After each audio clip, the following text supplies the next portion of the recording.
So how are you guys? I am back again with a very fun and exciting new video, which is, what if Naruto was raised by Kuram and trained him, after neglected by his parents? Before part 1 started, do like, share and subscribe to the channel and comment down your favorite part. Your one like and one subscribe motivate me to upload more fanfic like these for you all. So without any waste of time, now let's start the fanfic. October 10th was a day of celebration, of festivities, and one of mourning. 5 years ago the Yondaime Hokage gave his life for the village hidden in the leaves, Konohagakure no Sato, in sealing away the Kyuubi no Kitsune. Everyone knew that he had sealed it away into one Uzumaki Naruto, and the majority of the villagers as well as a portion of the shinobi despised him and did their utmost to get rid of him one way or another. It was a repeating occurrence, but most especially on the anniversary of the Biju's defeat. Anbu were already on top of the situation. Dog and Weasel had stopped the torture and summoned assistance. Weasel took it upon himself to deliver everyone that they had stopped to Ibiki, while Dog had rushed Naruto off to the hospital, hoping to save his sensei's son from dying. Once he had turned the young man over to one of the very few doctors who actually saw him as a child and not the Kyuubi reborn, he shunshined to the Hokage's office to report. "Hokage-sama, this is the last straw. If Naruto survives the night, I am taking him in and training him. The council can go to hell for all I care. Naruto is the last piece I have of my sensei, and I will be damned if I let him get hurt or have his growth stunted any longer." Sarutobi Hiruzen sighed as he thought through everything that had happened over the past few years. "Agreed, Hitaki, agreed. I do need to reveal some things to you however, and for me to do that, I need to look you in the eyes, so please remove your mask." While waiting for one of his top Anbu to comply, the old man activated the privacy seals in the office and sat back in his chair. Waving his hand at one of the chairs in his office, Hiruzen ran his hand down his face and sighed. "Please take a seat, because this is an SS-ranked secret, and I am afraid you are not going to like what I have to tell you." Sitting down heavily in the offered chair, Hitaki removed the dog mask and turned his full attention to the Hokage. "What is it that you would risk so much over to tell me, Hokage-sama?" Slowly looking up at the much younger man in front of him, Hiruzen gathered his thoughts for a moment. Namikaze Minato, Namikaze Uzumaki Kushina, and Naruto's two triplet sisters, Natsuko and Natsumi, are still alive. At the hospital, narrowly hanging onto life and deep in a coma at the moment, Naruto was slowly succumbing to the massive amount of damage done to his malnourished body and the many different poisons that had been inflicted on him earlier. As he slowly became more aware of what was going on again, he realized that he was in the sewers and he sighed aloud. The thing was that he had no one to turn to, as he had been living on the streets for the past year, unable to feel safe in the apartment that his Oji-san had provided for him. After walking through the sewers for a while, eventually he started hearing what seemed to be the sound of someone sobbing. He slowly started picking up speed until he entered a rather large room, where there was an area that was caged. Just beyond the bars he could vaguely see what appeared to be a young woman who looked to be about 15 or 16 years old. The only thing that prevented his approach was the fact that he could see several fox tails coming out from under her skirt and fox ears on her head. Staring at her in shock, Naruto started connecting the dots and realized that somehow he had the Kyuubi no Kitsune inside of him. Slowly approaching her and watching her carefully as he did so, he worked through the issues that came to his mind. Naruto was a highly intelligent boy. Contrary to the opinion of most of the villagers, he only hid his smart side due to the way the villagers had always treated him. By the time he had reached her side, he had come to a number of startling conclusions. First and foremost in his mind was the fact that the Kyuubi was indeed a girl. Second was that the Yondaime Hokage hadn't killed the Kyuubi but instead had sealed her inside of him, and that led him to believe that there was possibly more that he had been lied to about. The third thing was that with as heartbroken as the Kitsune sounded, there was a rather large possibility that she wasn't as evil as everyone believed. Coming to a decision that would impact his life far more than even he knew at this point, Naruto crawled into her lap and did as he had seen many children and parents act. Slowly wrapping his small arms around her, he started to hug her and try to comfort her. Miyuki slowly realized that there was someone sitting there with her, and opened her eyes to see a young boy hugging her close trying to comfort her. Red eyes met Azure as she looked at him, and her eyes widened as she realized who it was that was there with her. "Naruto-sama, I'm so sorry," was all she could seem to stutter out. Watching as she opened her eyes, the first thing that came to his mind was that she was quite pretty, but he quickly got rid of that thought when he heard her apologize to him. None of that Sama stuff please. I am not important enough for that, but that isn't important right now. I have questions that need answers and I'm hoping that you have some if not all the answers I am looking for. Nodding and wiping away the tears, Miyuki sat back against the wall, still holding Naruto. So what would you like to ask me first, Naruto? Do you know why the Yondaime Hokage chose me to seal you inside of the Hokage's office? Hitaki Kakashi was a person who didn't get angry easily, this was something that just about everyone knew. However, at that particular moment in time he was seething in rage, most of that directed at the man in front of him, since the source of his ire was nowhere around. So what you're telling me, Hokage-sama, is that my sensei and his wife came up with this Kakamami plan to strengthen their clan's bloodlines by separating the Kyuubi no Kitsune's soul from its chakra, sealing the soul into my Ototo. Then they were going to separate the yin and yang chakra and seal one into each of their daughters. Kakashi glared at the older man until he responded. Sighing as he nodded, Hiruzen couldn't help but feel partially responsible for what had happened considering the fact that he had argued against their entire plan. That is an accurate summation of what they had planned. However, far worse is what else they had planned. They would act as if the remainder of their family had perished in the attack so that they could train their daughters to use Kyuubi's chakra as well as to train them in their clan's ways. They didn't feel the need to take their son with them because they thought that if he was trained too soon that the Kyuubi would try to corrupt him and take his body over. I argued with them for hours after they had accomplished the sealing, telling them that their plans to have the villagers see their son as a hero would never work, but unfortunately for Naruto and myself, Jiraiya and Tsunade sided with Minato and Kushina and left with them to help train their daughters. Gritting his teeth, Kakashi growled deep in his throat. So just when were they supposed to return and what did they plan on doing to get him to accept them as his family when they just abandoned him? Bowing his head in regret, Hiruzen shook his head. They had planned on returning shortly after Naruto makes Genin, and putting him on a team with his sisters. They were supposedly going to betroth him to his two sisters as well as one or two other girls in order to preserve their bloodline and to expand their clan, and that, along with teaching him the Hiraishin no Jutsu and the Rasengan, were supposed to make it up to him. I cannot be held blameless in this, no matter how much I argued with them, they were stubbornly set on this course of action, and I fear for Naruto's sanity when he learns what they have done. Standing up and beginning to pace, Kakashi thought about what he could do to help Naruto. Spinning on his heel, he looked up at the Hokage. I have an idea, and it will be painful at first, but it is better than the alternative. Intrigued, the elderly man looked up at Kakashi and motioned for him to continue. The problem with what Namikaze-san is planning is that he saw things turning out much differently than they have. I say that we act accordingly, seeing as how nothing has gone right where Naruto is concerned, and talk with him about everything as I'd rather him hear about all this now, rather than later. This way we can help him while he's still young enough to learn that not everyone is against him, and we can also keep him here instead of possibly pushing him away. Opening his mouth to angrily retort, the Hokage paused as a thought struck him. You intend to start training him as soon as he gets out of the hospital, don't you, Kakashi? As the younger man nodded, Hiruzen sat back and thought about what Kakashi had just hinted at. From the examinations he had seen done on Naruto, he already had Chunin-level reserves, and he was only 5.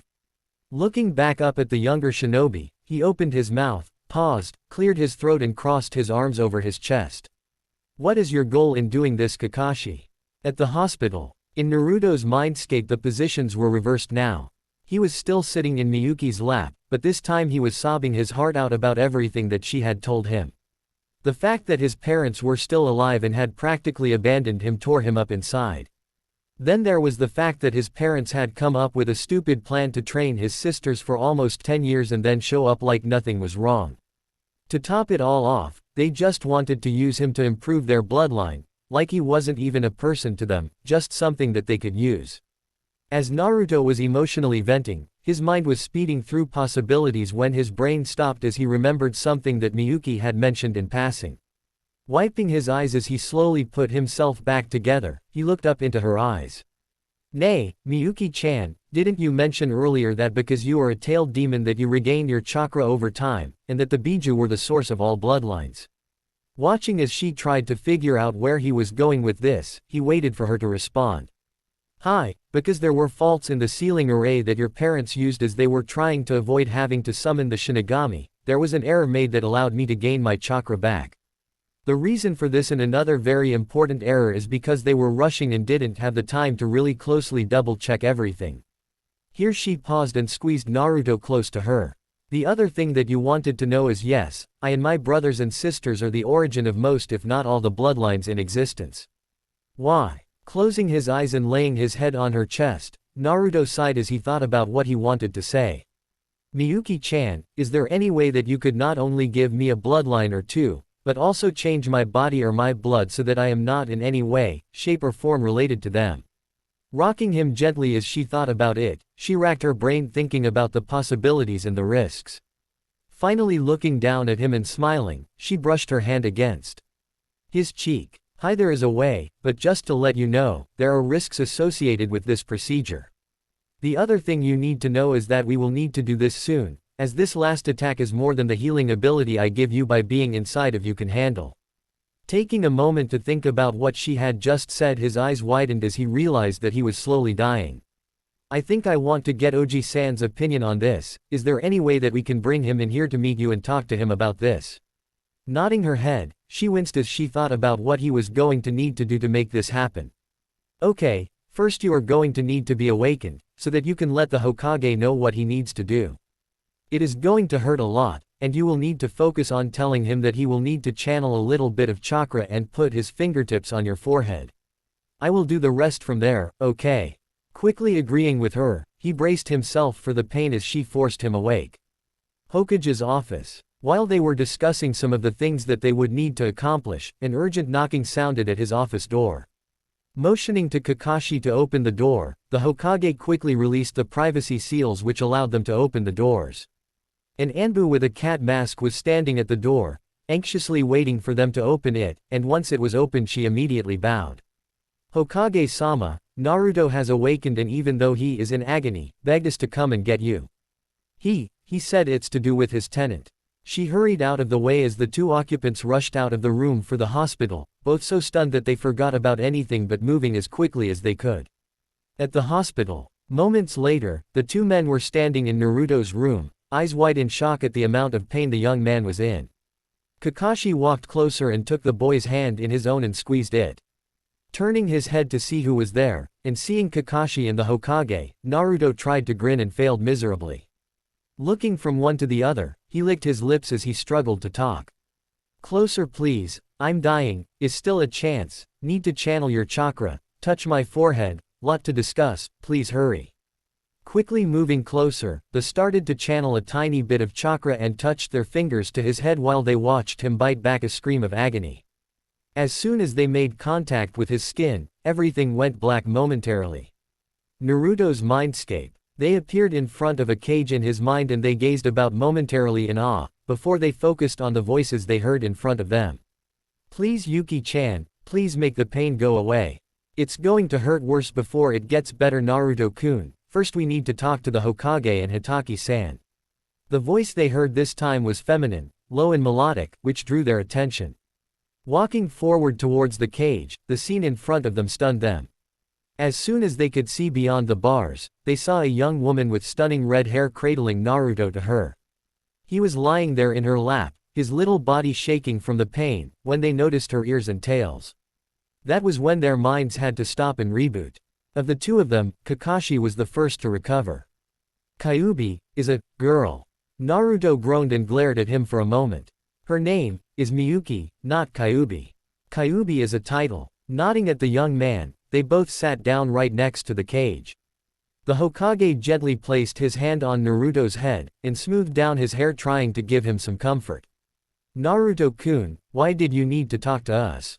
Shaking his head to clear his mind, Naruto opened his eyes to look at the Hokage. I know Oji-san, I know everything about Minato Tem and Kushina Baka. Their plan, the way they abandoned me, I know everything. What I need from you is for you to listen to Miyuki, because she has a way to not only save my life, but a way to make it so that they lose any and all say or control over my life. I will be able to receive a new bloodline, which would allow me to start my own clan, right Oji-san? Stunned beyond all belief, the two men stood there in silence as Miyuki told them briefly about her history with Konoha and what had happened that night when she had attacked. She also told them about the Kitsune summoning contract that she would have him sign, gaining Konoha a 6th summoning contract, and also about what would need to happen in order for him to survive the night. The two men were skeptical at first, but as they talked and discussed everything in depth they soon came to see that this seemed to be the only way to help Naruto out. Thinking about everything that they had talked about, the Hokage leaned back against the bars of the cage. Turning his head to look at the Kitsune, he realized that there were a couple of other matters that they needed to discuss. Miyuki, I only have a couple more questions for you. The first is, will he be able to choose his bloodline or will it be something totally at random? Secondly, have the two of you discussed any names, since I am quite sure that Naruto would prefer to distance himself as much as possible from them. Taking a moment to think about her answer very carefully, Miyuki sighed and shook her head to clear it. There is only so much manipulating I can do. Given that his chakra affinities are wind, water, and fire in that order, I can tweak his affinities to give him a Hyouten Kekkei Genkei using his wind and water affinities, a Futen Kekkei Genkei using his water and fire affinities, or even a Shikuden Kekkei Genkei using his wind and fire affinities. The only definite abilities that will be included are a remarkably fast healing ability combined with an extended lifespan and slowed aging, as well as enlarged chakra reserves and a new dojutsu. Both of the men there stared at her in shock, though Kakashi recovered faster. That more than anything will get the council's favor quicker than anything, though. Will it be a single stage like the Byakugan or an evolving one like the Sharingan? Smirking at their stunned faces, she chuckled lightly. It will be a single stage like the Byakugan, with 2 lesser abilities and 1 major. The first is that it will be able to cast some rather difficult to dispel genjutsu on a target, which is a huge plus for anyone like Naruto whose large reserves generally prevent the usage of genjutsu. The second is the ability to target an enemy, and attack them with either thrown weapons or ninjutsu and have them locked onto the target. What this means is if the target creates bunshin or they kawari me with something or someone, the attack will follow them because it will lock onto their chakra signature. Both men whistled as they thought of the possibilities, when Hiruzen realized something. You said that there were 2 lesser and 1 major, and only described the 2 lesser abilities. Would it be too much trouble to ask about the final ability of his dojutsu? She smiled as she saw the grimace cross Kakashi's face. I will give you the general overview of this last ability. It is a bloodline key, meaning it can be used to unlock someone's bloodline ability, or seal it away either temporarily or permanently. Gasps were ripped from the throats of both men, as they began to fully realize the full scope of this new Kekkei Genkei. This is an amazing opportunity for you, Naruto. Have you decided on a new name and surname for yourself and your new clan? Naruto simply looked to the old man and gave him a small smile. After tonight my name will be known as Sojin Akari and our Kekkei Genkei will be known as the CG no Namida, or the Tears of Justice. Pausing here he turned to look at Miyuki, and tilted his head a little. Nay, Yuki-chan, can you make my eyes a different color, light green? And make it so that when my dojutsu is active the only thing that changes is the shape of my pupil. At this point he was picturing it in his mind's eye, hoping that she would pick up on it. As he gazed up at her he watched as she giggled slightly and nodded at him. Can do, Naru-kun, but since we have agreed to get this done, I must ask a favor of both of you. I would like for you to push him in his training, which should start once I fix his body and he is out of the hospital. The biggest upset that I can think for those two is for them to come back and he is already a Jonaner in Anbu. Think you can make it happen in the next 7 years? The 2 older men looked at each other, smiled and turned back to Miyuki. Most definitely, Miyuki-san. Akari-kun, you will be working yourself into the ground if you want this to happen, understand? Nodding he carefully stood and then walked towards the 2 men. Walking back through the bars Akari hugged each of the men for a moment, thanking them profusely and asking them to thank Weasel and Cat for helping him as well. Turning back to walk into the cage, he stopped and tilted his head back to look at Sarutobi. Oji-san, we will give you approximately 5 minutes to set up the chakra containment seals you will need to ensure that no one outside of this room will feel the procedure. Will that be long enough? Thinking about it for a moment, he nodded to them. Bowing to Miyuki he smiled as he rose. Please take care of him, he is precious to me and I have much to atone for where he is concerned. Simply smiling at him in turn, she nodded once and then ejected them from his mindscape. She then turned to her container. Okay Akari-kun, I need you to prepare yourself because as much as I might wish it otherwise, this is going to hurt you. What needs to happen is that you're going to rip as close to a third of the seal off as possible for you. This will allow enough of my chakra and intent out to repair the damage done to your body as well as overwrite your current bloodline. This will also have the side benefit of making it a dominant male trait, meaning that any children that you or any male descendants have will have your bloodline over any other bloodline ability that marries into your clan. Nodding as he walked over to her, he wrapped his arms around her. I'm a little nervous and worried Yuki-chan. You promise that I'll be okay. Wrapping her arms around the little one, she squeezed him gently as she laid her cheek against his hair. I promise that not only will you be okay, but that all the pain you are going through will be worth it. Pulling him away from her for a moment, she smiled down at him and motioned towards the seal on the bars. It's time Akari-kun, please be careful and pull at it from this side so that I can catch you, okay? Taking a deep breath, he nodded at her and turned to walk towards the seal. He ripped off almost the perfect amount of the seal and turned towards Miyuki right before he passed out as at that exact moment in time all he knew was pain. 3 days later, his eyes fluttered open as he woke, and he struggled to recall where he was and what had happened. As everything finally came back to him, his eyes shot wide open and he quickly shut them and went into his mindscape. As soon as he showed up there, he raced back to the room he wanted and stopped just in front of the cage. Frowning as he looked at it, he closed his eyes and willed the room to change to match his imagination. Shortly afterward he opened his eyes and smiled widely as he took in the scene in front of him. Centered against the far wall of the bedroom was a king-sized bed with crimson silk sheets on it. The door on the left wall led to a rather spacious bath and onsen, while the door on the right wall led to a kitchen and small living area. He stuck his head out the front door and there was a small clearing next to a lake, with a forest that seemed to stretch for miles. Smiling brightly, Akari walked back to the bedroom and sat down next to Miyuki. Gently shaking her shoulder, he woke her up and sat back a bit as she snapped upright and looked around blinking in a confused manner. As he took in her state of confusion, he noticed that she had on a leather choker with the kanji for seal engraved on it. Nay, Yuki-chan, what do you think of my new and improved mindscape? Staring up at him she squealed and glomped onto him. Akari-kun, this is amazing. I have to say though, have you looked in the mirror since you woke up? You look totally different. Hearing that, he tore out of the room and into the bathroom, where he stood there stunned for a few minutes. He was a little over 4 feet tall now, and definitely looking healthier. His hair was straight and smooth, unlike before, and it was black with some red highlights. The eyes were no longer the cobalt blue that they were before, but were a deep and vivid emerald green. The biggest change though was his face, as it was more rounded than before, and his whisker marks were far less pronounced. Following along behind him, Miyuki had watched as he took in all the changes to his body. Smiling ever so slightly, she walked up behind him and gently embraced him from behind. You like what I did? Nodding rapidly was the only response she got, since he was rather speechless at this point in time. I think you'll like what I did as far as your bloodline abilities as well, Akari-kun. You now have both the Hyouten as well as the Shikuden Kekkei Genkei, and when you channel chakra to your eyes, your pupils will change to a silver cross shape.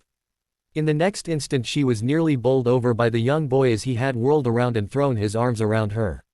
She nearly held him as he sobbed tears of joy. It was cruel beyond measure what his parents had done to him, and he finally had the love and care that he should have had from the very beginning. A few minutes later he stepped back and smiled at her, while wiping his tears away. Thank you so much for everything you have done for me. I just wanted to know if I could call you Ka-san. Shocked beyond belief at what he had just asked, she simply nodded and slowly started smiling. If you want to, you can call me your Ka-san. Can I ask why though? Cocking his head to one side he gave her a small foxy grin.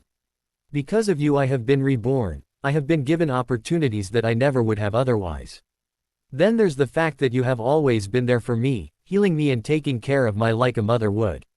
Wrapping her arms around him, she smiled and closed her eyes. I promise you that you will never be alone again. Now there is one more thing we need to accomplish before you wake up from here, and that is getting you signed up as the summoner for the Kitsune clan. Shifting her body so that he could watch what she was doing, she slowly ran through the hand seals that were required for any summoning and explained all this to Akari. Once the contract had appeared, she instructed him to bite his thumb and place his handprint on the scroll along with his name signed in blood. They both watched as the scroll disappeared and then walked outside. I will help you in whatever way that I can. Most of it will be when I feel you're ready to actively use your dojutsu though. Although I will say that you can show them what it looks like when they ask you. One thing you must never do though is use your eyes abilities against someone who has a larger chakra reserve than you do, as it will literally backfire on you. It will only be a temporary effect, but it will happen. She looked at him seriously while waiting for his response, which was a rather rapidly given nod of affirmation. Grabbing him into one last hug, Miyuki squeezed him one last time and then held him at arm's length. Go ahead and go, Akari. Both of them are out there waiting for you to wake up. He simply nodded at her and focused on leaving the mindscape, smiling gently at her as he disappeared. Back in the hospital room. Yawning slightly as he opened his eyes, he slowly sat up and stretched, smiling up at the 4 people who stood around his bed. Oji-san, Weasel-san, Dog-san, Cat-san, good morning, it is morning right? Slipping around to hug him, Sarutobi Hiruzen smiled as he nodded at the young boy. Hi, it is morning Akari-kun. How are you feeling this morning? Great Oji-san, now if I could just get out of here I would be almost perfect. Gentle laughter greeted him as he spoke, causing him to smile brightly up at everyone. Nay, Oji-san, would you like to see my new dojutsu? 2 gasps broke the silence that followed. The Hokage glared at the 2 who had made noise and cleared his throat. I expect you to keep silent on this, you two. The Kyuubi confirmed first that the Biju are the source of a great many bloodlines, if not all of them, and because of the way he was injured several nights ago, the Kyuubi no Kitsune was gracious enough to give him a new bloodline including a never-before-seen dojutsu. He paused here and smirking slightly, chuckled at the look of surprise on Akari's face. It's already active. I thought it would be some time before it could be activated. Shaking his head at the older man, he smirked back at him. Nope, apparently the dojutsu will be activated when our ability to use chakra is unlocked. Take a peek if you want.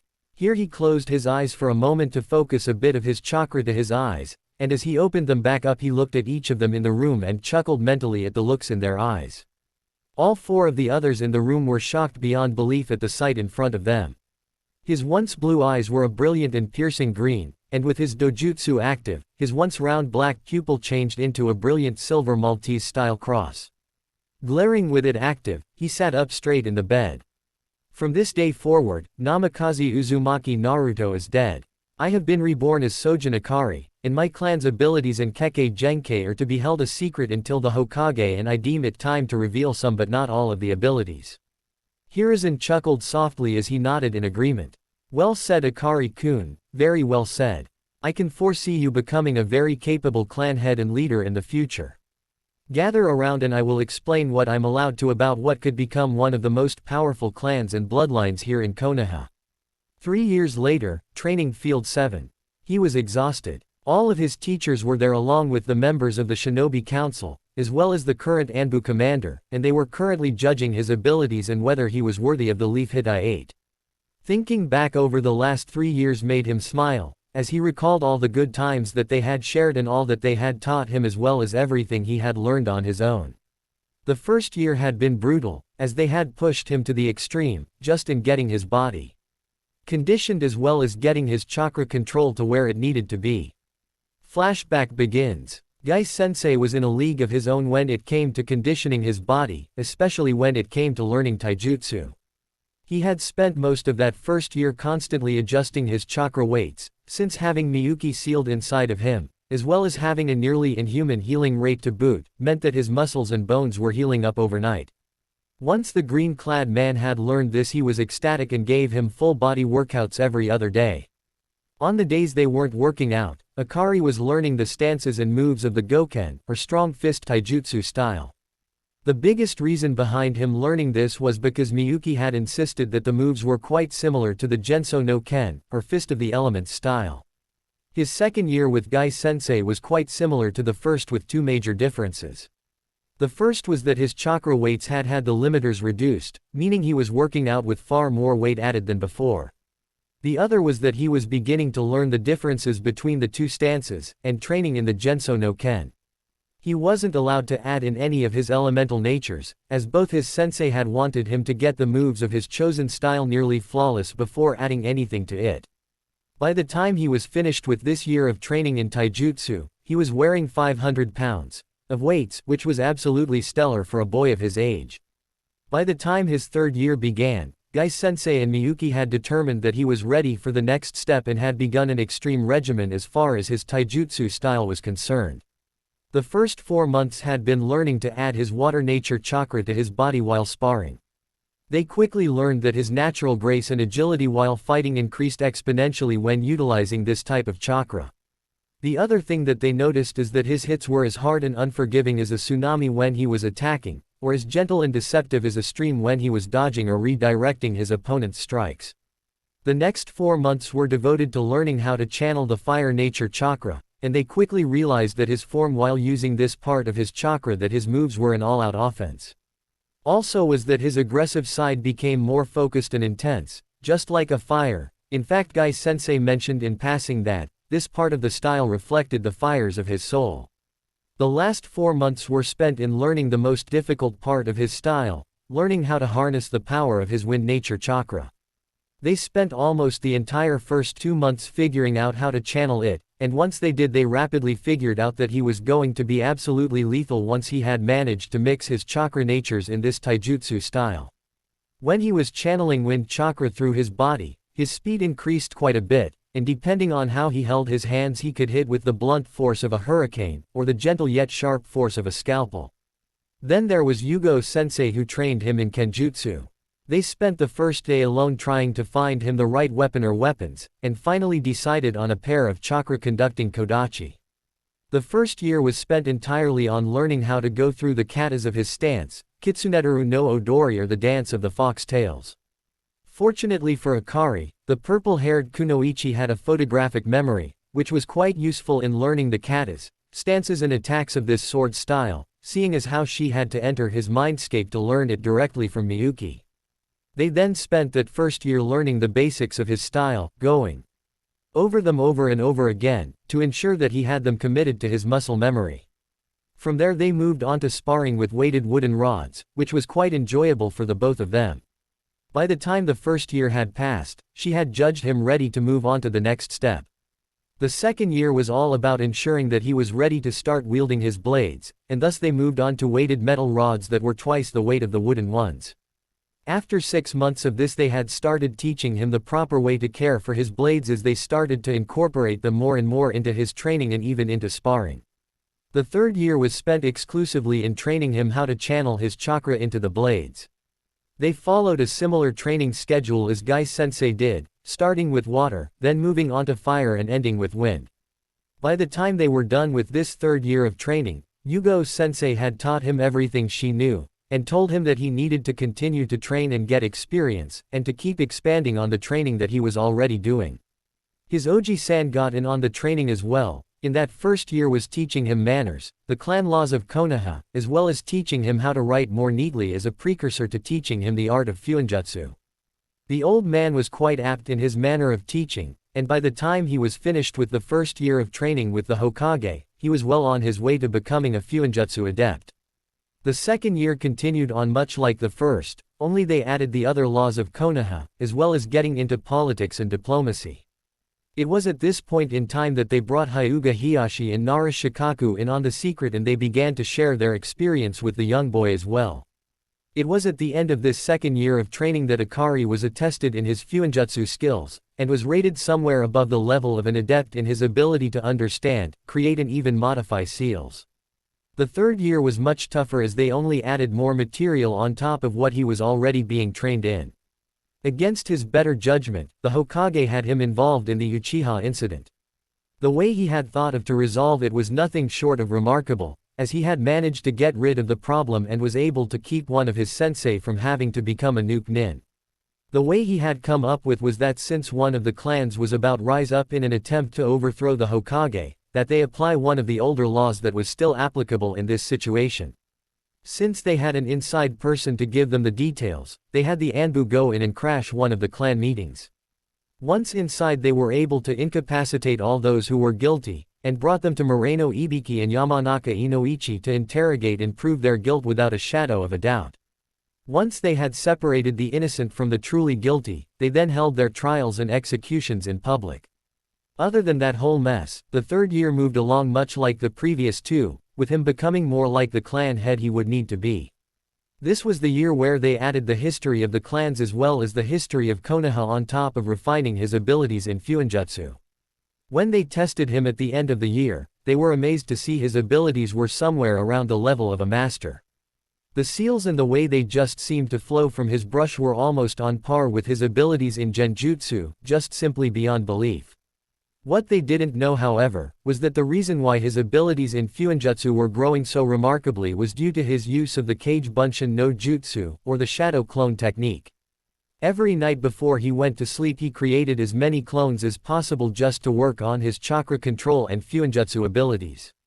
The first year he had been making 150 clones each night, putting 50 of them to work on various methods of chakra control, another 50 on practicing the strokes he would need to be able to actually write the seals, and the final 50 would read up on various seals and sealing methods. In the hours before he would wake up he would have them dispel in groups of 25 in 10-minute intervals so that he didn't end up getting hurt as he filed away what they had accomplished and learned from their experience. The second year he had bumped it up to 300 clones, and divided them into 4 sections. A fourth of them would be reading up on the creation and usage of seal tags of all kinds. Another quarter of them would be taking the time to learn how to create and modify jutsu, with another fourth experimenting with different types of seal tags, and the final quarter working hard on chakra control as well as his abilities with his dojutsu. The third year he had doubled the number of clones yet again, only this time he divided the workload differently. He sent 100 clones to work on his chakra control, another 100 to read up on the next level of seal creation and modification. The third group of 100 clones he had experimenting with the Hyouten bloodline, the fourth group was doing the same with his Shikuden bloodline, and the fifth group was busy learning how to master the jutsu he already knew. The sixth and final group was divided into 2 parts, 50 clones that were practicing the Fuinjutsu that he already knew and the remaining 50 were working on refining his control of his abilities with his dojutsu. It was only because of his massive chakra reserves that he was able to utilize this unique way of training. The training he was able to conduct in this manner gave him many years' worth of training in a very short amount of time. The last 2 trainers he had worked together with him in the areas that they worked on with him were the arts of ninjutsu, genjutsu, and the use of his dojutsu. It went without saying that Itachi-sensei and Kakashi-sensei were the 2 most suited for these 3 areas of training and they consistently overlapped in their training in these arts.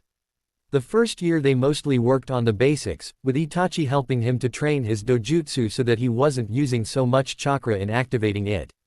They drilled over and over again in his usage of the CG no Namida, so that when he chose to activate it, it only took a fraction of a second to activate and use, and he used a very meager portion of his chakra to do so. Meanwhile Kakashi-sensei was training him in the use of hand seals, and often had Akari doing speed drills with them so that he could maximize the number of jutsu he could use in any given situation as well as ensuring that he was confident enough with them to be able to focus on the amount of chakra he was molding instead of having to be concerned over whether he was able to make the hand seals correctly. The second year was much the same, only Itachi had decided to focus solely on genjutsu and dojutsu training. This year was spent learning about the different types and ranks of genjutsu as well as casting them on him to ensure that he understood how they worked.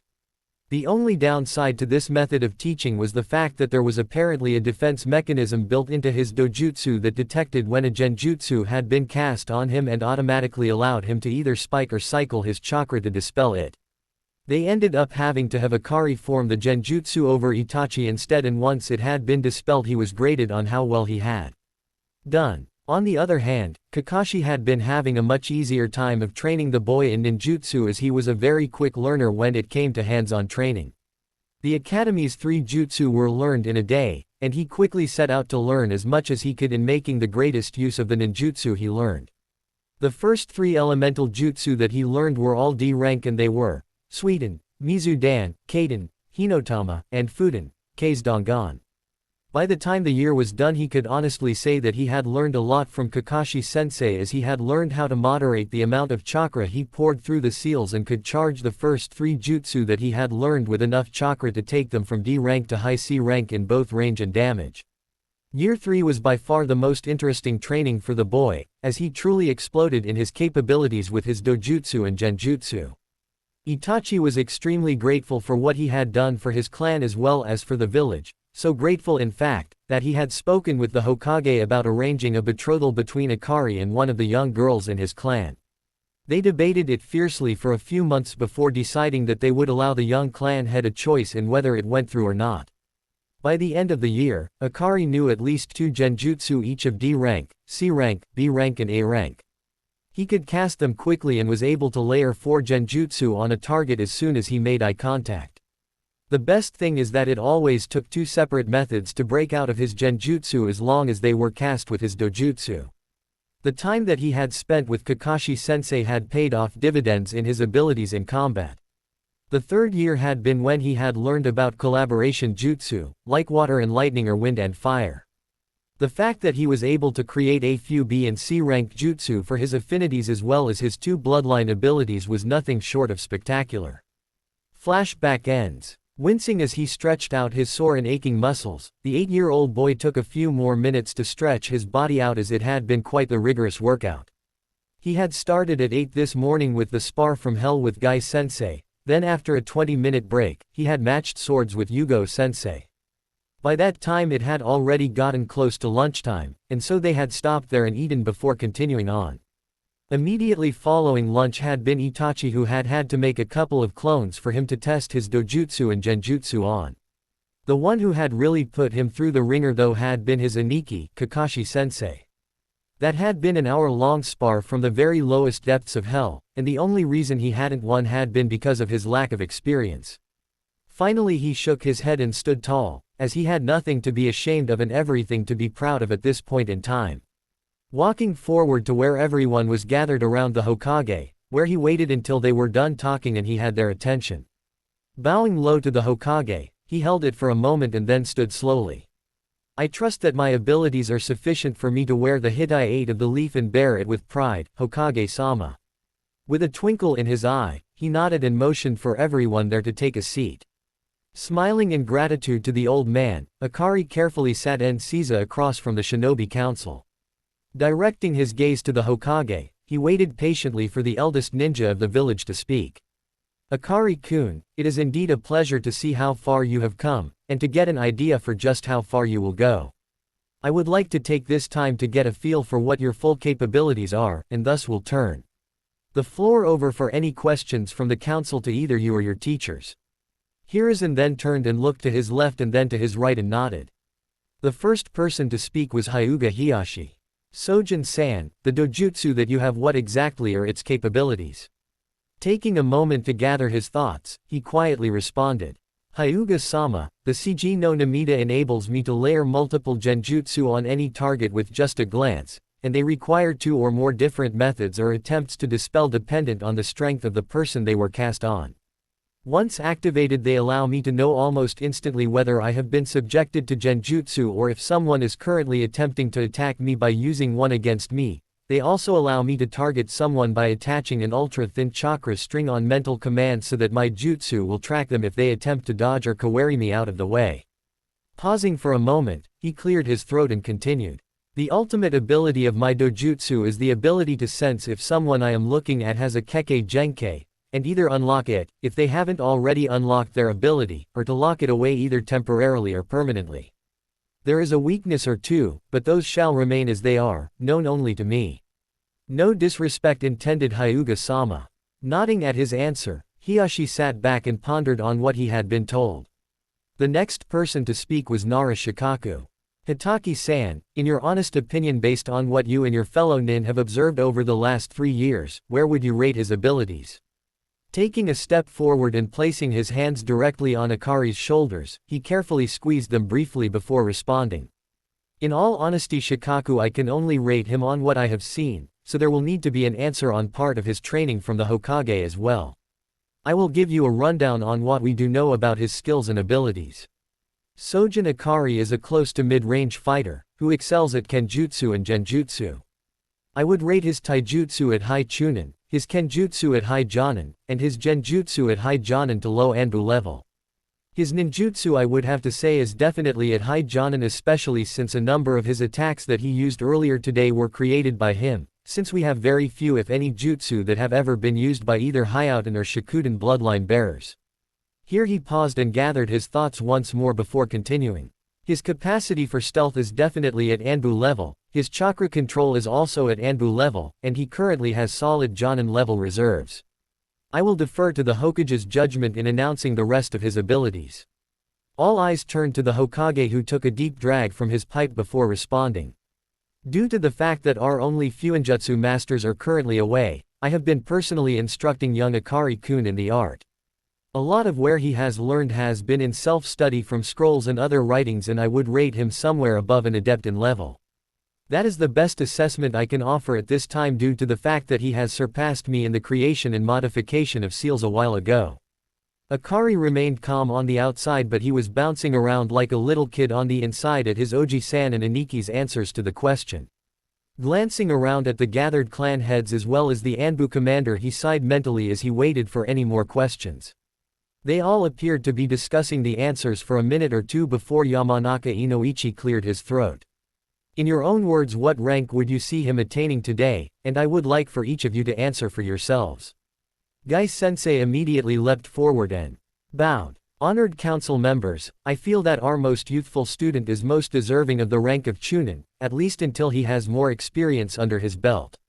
I personally feel that it would be a grave mistake to just make him a genin when he is fully capable of the most youthful teamwork I have seen in anyone in a long time.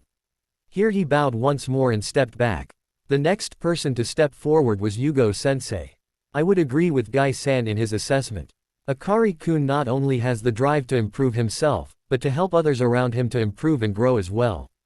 I have learned a great deal from him in the last 3 years, almost as much as I have taught him, and I feel that he should receive the rank of Chunin. As she took a step back, Itachi-sensei stepped forward. I concur with my comrade's previous statements. I feel that he not only has the ability but the mentality to handle the rank. I would ask that he be assigned to a team that is shy a person, so that way he can gain the experience he needs to grow and progress. Once he was done, he took a step back and Kakashi cleared his throat. I would make the same recommendation, but with the option to be picked up by the Anbu once he has been blooded. Here he paused as he felt Akari's gulp through his hands and he squeezed his shoulders gently once more before continuing. His character is without reproach, especially considering how ill-treated he was before we took over raising and training him 3 years ago. He is loyal, hard-working, and has a do-or-die mentality that will see to having both the mission accomplished as well as his entire team returning with him one way or another. Kakashi stopped there and stepped back amongst his other comrades. The Anbu commander tilted his head in acknowledgement and acceptance of his statement, and then looked to the Hokage and nodded in response. Tilting his head forward for a moment, Sarutobi Hiruzen hid the tears of pride as he blinked them away. The fact that Akari had come so far in such a short amount of time meant a lot to him. Looking back up at Akari, he cleared his throat before speaking. Having heard the assessment today, I must say that I am very proud of you, Akari-kun. You have persevered when many others would have given up. You have struggled and fought your way through a training regimen that many your age or even a little older than you would consider insane. And you not only passed your final exam, you have completely obliterated any and all expectations that there could have been for you. Now, if there are no objections, he paused here for a moment, and looked at each face there only to see approval. It is my pleasure to congratulate you and say that you have earned this. Rise and accept your Hitai 8 invest, Chunin Sojin. Blinking back tears of gratitude, he bowed low to the ground before rising to his feet and shakily moving forward to pick up the items that the Hokage had set in front of him. Throwing the vest on, and then wrapping the headband around his right bicep and tying it off, he returned to where he had been sitting and stood there, turning to face the council once more. Smiling broadly at the young boy before him, Sarutobi stood and looked around at everyone there before speaking up once more. It has been more years than I can remember since we have seen the establishment of a new clan. I have received a request from Uchiha Itachi, the current head of the Uchiha clan, for the creation of the Sojin clan, with himself as a sponsor. According to the laws of Konoha, the only people who have any say in the creation or addition of a new clan are the Hokage as well as the other clan heads. Turning to Akari, he smiled once more. Akari-kun, if this request is accepted and passes, until you turn 16 or become a Jonin, you will need to have someone who will represent your clan in council meetings. Do you have anyone in mind that would be able to do this for you? Getting a nod from the young man in question, Hiruzen turned his attention once more to the council members in front of him. Anyone have any reason why this request cannot be accepted? Aside from the fact that there is only the one member for now, that is. Seeing that no one there seemed to have any objections, he smirked as he turned back to face Akari. Chunin Sojin, upon unanimous decision of the council, you and your family are now a clan of Konoha. Seeing as there is only yourself and no one else, we will need to initiate the Clan Restoration Act. You will need to find a minimum of 3 women and be married by your 16th birthday to at least one of them. Is that understood? Grumbling mentally about this, Akari nodded. Hi Hokage-sama, I do have one question though. It is acceptable that I have the final say in the matter of my marriages, and that they are not to be forced or coerced, is that correct? Getting a nod and a soft smile in response, he sighed in relief. Taking a deep breath, he turned and faced his teachers. Yugo-sensei, Onezen, would you do me the honor of accepting the role of being my clan's representative on the council until I either come of age or achieve the desired rank? Stunned beyond belief, it took her a moment to respond. Smiling at her honorary Ototo, she nodded to him. Hi, Ototo, it would be an honor to assist you. I appreciate your trust in me, and will never give you cause to doubt me. Turning back to the council, he smiled and bowed. Thank you for supporting me in this. I am eternally grateful to my teachers as well as each of you for all that you have done for me. I await your orders, Hokage-sama. Looking through the papers in front of him, he shuffled through them looking for the right one. Finding it, he cleared his throat before reading from the sheet. Chunin Sojin, you are to report to your team's training ground, which is Training Field 18, in the morning at 8 a.m. Your new team is Chunin Inazuka Hitomi, Chunin Aburame Takehito and Jonin Sensei Yasumasa Habara. Any questions? Shaking his head, Akari smiled internally. Things had been going great for him and he was finally starting to reach some of his goals. Blinking as he looked around at everyone standing there, he was a little surprised at seeing Itachi-sensei approach him. Sojin-san, it is an honor to have helped you to get here, having achieved 2 of your dreams this day. I have with me a request, which will help both you and a member of my clan. I would ask that you hear me out and think about it before responding if you would. A single nod of Akari's head was his response. Pulling out a scroll from one of his pouches, Itachi handed it to the boy. In here is a betrothal agreement between the Uchiha and Sojin clans. All it needs is both of our signatures as well as your designated clan representative. I know how you feel about arranged marriages, Akari-kun, but I ask that you give her a chance and see where things go.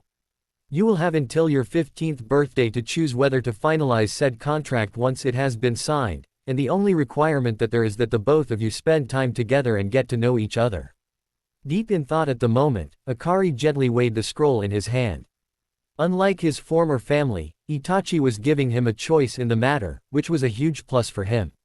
Also there was the fact that he had absolutely no respect for the Namikaze or Uzumaki clan heads, but he had quite a bit for Itachi, which also weighed heavily in favor of him accepting the contract. Removing the binding around it, he quickly scanned the document to see if there was a name listed, and was stunned by the name he found there. Looking up at Itachi, he nodded at the man. I must admit to being a little stunned at name listed here, to be perfectly honest. Setsuki-san was one of the only children I know that would play with me before my change. Is she aware of anything to do with me? Shaking his head at the youth's question, Itachi mentally sighed with relief as it seemed that he was leaning towards accepting the contract, which would be largely beneficial to her since her only remaining relative was an older brother who had been an eager participant in the attempted coup, and had been executed with the rest of the traitors. This would give her a fresh start, and would bring her out of the depression she had been in ever since. By the same token, with the dowry that he and his mother had decided to put into the contract, which was a considerable sum along with a rather large house and property to help the young clan out, there was very little reason he could think of to deny the contract. Deep in thought himself, Akari had pretty much noted many of the same things that Itachi just had, and sighed aloud. Turning to Yugo as he re-rolled the scroll, he bowed his head and spoke. Onezen, I'm inclined to agree, but I bow to your wisdom in the matter. Having given it some thought and glancing over the terms, they are being quite generous in helping our new clan in our humble beginnings. He then stood and smiled at her for a moment before becoming serious once more. However, here he looked to Itachi and the Hokage with determination in his eyes. I must insist that if we agree to the betrothal that she is informed of who I used to be, what I contain, and who my former family is. I also beg of you to consider her desires in this, and if she doesn't want to go through with this for good reason, that we let the matter end there. Is this acceptable? Taking a moment to look at Akari, he nodded and smiled softly. I don't think she'll have any problems with it. That and the house and property sit on land that is on the edge of the Uchiha and Hyuga clan lands, so you will have more than enough room to grow. Tilting his head in thought for a moment, Akari smiled. Perhaps we could discuss this over dinner tonight. Itachi looked to Yugo, who simply shrugged and nodded. Turning his gaze back to Akari, he nodded as well. That would be acceptable, Akari-kun. Shall we say 6:30 this evening? Returning Itachi's gaze for the moment, Akari smiled and nodded. Arigato, and that is indeed an acceptable time. He then bowed to everyone present, turned to the Hokage and looked at him with a questioning gaze. Receiving a nod from the older man, he turned and approached Yugo and walked away talking with her, leaving the council to chuckle at his departure. Walking up to the two men standing together, Hiashi chuckled slightly as he nodded at the young boy who had just left. Hiruzen, Itachi, something tells me that youth is going to go places, yes. Nodding his head in agreement, the Hokage simply laughed as he watched the departing group of ninja. Itachi, something tells me that it might be a wise idea for me to be available later on this evening, because I am almost positive that your two clans will become quite close in the coming years. I agree, Hokage-sama, I totally agree. 2 years later, turning in for the night, Akari sighed in relief. The past 2 years had been most beneficial for him in multiple ways. The first was that his first meeting with his former family had possibly been pushed back another 3 years. The main reason for that being that they had improved the academy's curriculum due to quite a few injuries and deaths that could have been prevented had the genin actually received more in-depth training than just the basic techniques that were covered, as well as ensuring that the trainees were physically fit. That had increased the graduation age from 12 to 13. And then there was the mandatory time as a genin before being able to go to the Chunin exams that the council had established, which meant that there was a 2-year time requirement to be able to go from genin to Chunin.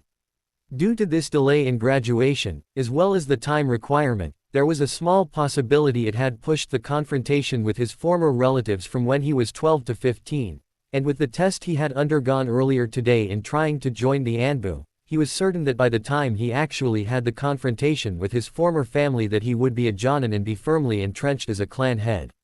While he was fairly certain that he did well enough to pass, he was still concerned because his age might be the one factor in him not being accepted. That, and he was concerned about the possibility of his ex-relatives coming back earlier to ensure that their daughters were made genin. Then there was the new house that he had been living in for the last year and a half. He had been pleasantly surprised by the reaction he had received from Setsuki, and that had been the deciding factor in choosing to sign the contract. Flashback start. The dinner had been amazing, but Akari could already tell that something was worrying Setsuki, and he knew that he wasn't the only one to pick up on it. Once dinner was over, the conversation slowly became heavier, as both Itachi and Makoto, his mother and chief advisor in his role as the Uchiha clan head, directed the conversation toward why everyone was there this evening. Eventually, the Uchiha matriarch smiled and cleared her throat. Setsuki-chan, there are multiple reasons for why we are all gathered here tonight. The first is to clear up the mystery concerning one of your dearest friends, one Uzumaki Naruto. I promised you when you were much younger that I would help you to find him or find out what happened to him. And I am happy to tell you that he is alive and well, even if he has changed more than you might have expected. Sitting up straight with a small smile on her face, the first one that anyone had seen on the 7-year-old's face in quite some time, she looked expectantly at her Oba-san. I had hoped so, Oba-san. Where has he been all this time? What happened to him? When will I see him again, or or has he forgotten all about me? Right as she stood to run to her room, her hands over her face, she was wrapped up in a hug from behind her. Then she heard a familiar voice in her ear. Suki-chan, I never forgot you, I promise you that. I had to get strong though because I found out some rather disturbing things about my family, and because of certain things that you will be made aware of tonight, I had to train in secret for the last 3 years. I know that I owe you an explanation at the very least, and I promise you that I will give it to you. Believe it. Hearing those two very familiar words, she spun around and looked the person who was holding her, and since his eyes were closed she peered closely at his face, tracing the faint lines of the whiskers on his cheeks with her eyes. Wrapping her arms tightly around him, she buried her face in his neck while crying softly. He had maneuvered her carefully, and sitting back in her chair, Akari had placed her in his lap and rocked her as he comforted her. Before they left that night, he had told everyone their everything, and had even Sasuke and Makoto stunned by the level of betrayal that had happened to him. None of them batted an eye when he told them that he was the container of the Kyuubi no Kitsune, although all 3 women present crowed about how the most powerful demon lord was a female.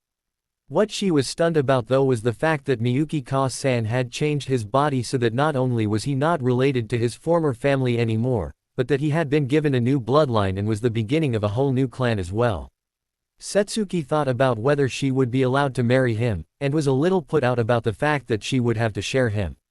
What do you mean that I will have to share you if I want this? Smiling at her gently, he placed a finger to her lips. Suki-chan, can you share me? I want you to know that I will consider us all as equals under our roof. Only in public will I appear to greater, and that is only because I will be the head of our clan. In any important decision you and the others, whoever they might be, will have an equal say in what we choose. Can you accept this? Pouting cutely at him, she turned and thought about it for a few minutes. On the one hand she knew that he would have to have at least 3 wives. She knew what kind of person he was, and knew that growing up he had had very little love and affection in his life, but amazingly enough he still had a big heart, and she knew that she wouldn't be loved or cared for any less than the others. Setsuki was also very grateful that she wouldn't have to be a trophy wife, someone who was only kept around for her looks and to pop out babies. As she tossed the idea around, Akari was quietly carrying on conversation with his host and his family.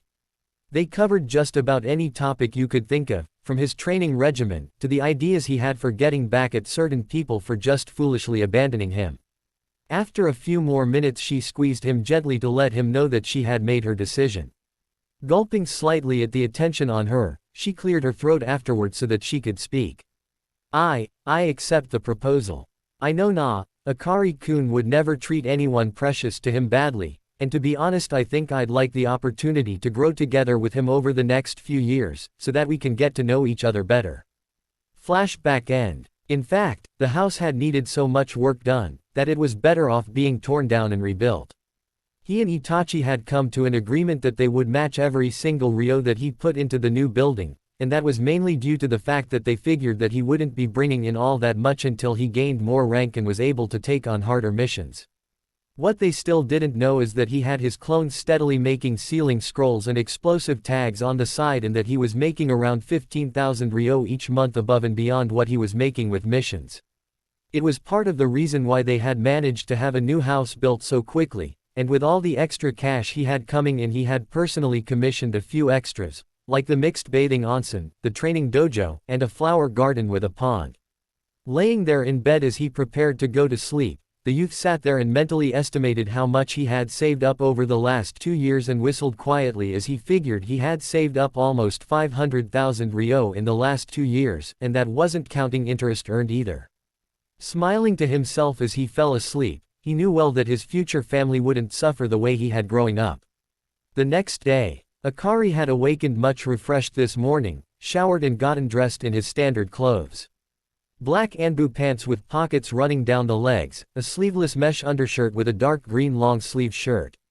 Over it with his black chunin vest over the top. He tied his hitai 8 around his left bicep and laced up his black steel-toed boots. Walking downstairs he greeted the elderly housekeeper that he had hired on as soon as the house was complete. "Ohayo Mika-san, how are you this morning?" She turned as she finished with breakfast and smiled at the young man. Ohio Akari-kun, I am just fine, and how did you sleep last night? Grinning widely, Akari chuckled. I slept quite well, thanks. Training does wonders for ensuring that one sleeps well at night. Is there anything we are in need of that I can get for you while I am out and about today? Shaking her head, she slid a plate with eggs and toast in front of the young man. No, we are good for now. You do remember that you have a meeting in half an hour at the Hokage's office, yes? Nodding absent-mindedly, he grinned as he felt that he had indeed passed the test he needed to in order to join the ranks of the Anbu. It was then that he thought of a way to celebrate his passing the test.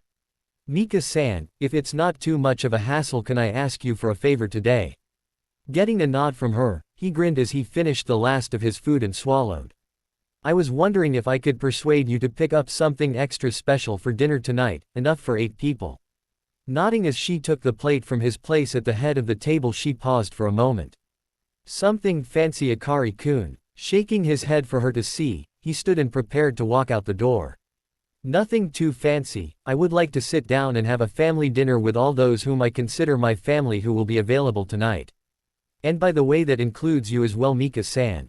With a quick hug and a wink, he quickly ran out the door, hearing her chuckles as he did so. The Hokage's office. Arriving about 5 minutes later, the young man knocked on the doors to Oji-san's office and opened them once he had heard someone tell him to enter. Walking inside, he kept his eyes focused on the Hokage, all the while taking everyone that was around him, whether they could be seen or only sensed. Bowing to the Hokage, he stood once more, his face set in serious tones. Chunin Sojin reporting as ordered, Hokage-sama. Standing from behind his desk, he went through a couple of hand seals and activated the improved privacy seals in his office. Once he was done with that, he turned to all the others who were in his office and motioned for them to drop their masks. Cat turned out to be Yugo, Dog was Kakashi, Weasel was Itachi, and the Anbu commander, otherwise known as Wolf, was Hyuga Hana. Clearing his throat to get everyone's attention, the Hokage began to speak. Sojin-san, you have been called here today to join the ranks of the Anbu. You will be joining the Anbu Black Ops Squad, under the command of Hitaki Kakashi, and whose members are as follows: Weasel, who is their long-range combat specialist and interrogator, and Cat, who is the team's assassination and close combat specialist. There are 3 masks that you can choose from here, and they are the Hawk, Boar, and Fox masks. Once you have chosen your mask, then we will ask you to take off your shirt to receive your tattoo, which will designate you as an Anbu. Standing and approaching the desk, Akari looked over the masks that were there and quickly picked up the Fox mask. Taking it in hand and stepping back, he looked to his Aniki and handed him his Chunin vest and mask with a nod, and then stripped off his Hitai 8 and his long-sleeved shirt. Sitting en Seiza in front of the Hokage, he looked up at the old man with a smile on his face. I'm ready, Hokage-sama. Smiling down at the young man, he then turned to Yugo and Hana, who were the tattoo specialists in the Anbu, and motioned them forward.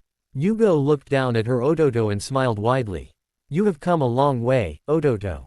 As a special gift for today, Hana-san and I will give you one more tattoo, free of charge, wherever you would like and whatever you would like. Thinking about it for a moment, he was struck with inspiration. While Hana was busy tattooing the Anbu mark on his left shoulder, he smiled up at his Onezen. A fox head sitting directly over 9 foxtails arranged in a circle, directly over my heart. She changed my life for the better, and this will be my clan's new symbol, minus the fox head, of course. Nodding her head, Yugo waited until Hana was finished and then asked Akari to stand so that they could do the requested tattoo. Once it was done, he looked down at it and smiled. That one is for you, Ka-san. Thank you, Akari-kun, I appreciate the touch. There is something we will need to talk about though, in regards to your clan and the first betrothal you have arranged, as well as any other wives you marry. Okay then, how about before dinner this evening so that we can discuss any possible courses of action with all who might be involved. Once he had gotten the feeling that she agreed with his timing, he looked up at everyone there and grinned. Well, this is another step towards my goal, Oji-san. Gently smiling at the young man, Hiruzen nodded. Indeed, it is Akari-kun. Now then, I have a mission briefing for all of you in the morning, so be here at 8 and don't be late. Dismissed. Getting the attention of the 3 Anbu he needed to invite, he motioned for them to follow him. Once they had left the Hokage Tower, he led the way to one of the parks nearby. Once there he threw down a disposable privacy seal that he had created and then handed each of them an invite. The invite is to a family dinner at my home tonight. I know that we can't discuss certain aspects of our lives, not even with our closest of loved ones, but I kinda had a feeling that I would pass the test and figured that it would be a good reason to celebrate tonight, as a family, because some of you are family already to me, and a few of you will become family to me in time. Looking around at all three of them, Akari smiled as he saw them all nod. Well then, let's get me kitted out with the Anbu gear I'm going to need, nay. Everyone simply smiled at the young man and then shunshined away. Next day, having awoken early the next morning, the young heir had conducted his morning business and gotten dressed in his new attire. A new sleeveless emerald green shirt that was covered by a dark blue Jonin-style Anbu vest, dark blue Anbu pants and the steel-toed boots, and his Hidai 8 was the final touch as he finished getting dressed. On the way out the door, he let Mika-san know that he was going to be gone on a mission and didn't know how long he was going to be gone for. Disappearing in a swirl of ice shards, he reappeared in the Hokage's office with his mask on and ready to go. Seeing as he was the first one there, and that not even the Hokage was there yet, he covered himself in a genjutsu and hid his chakra levels and then waited for everyone else to get there.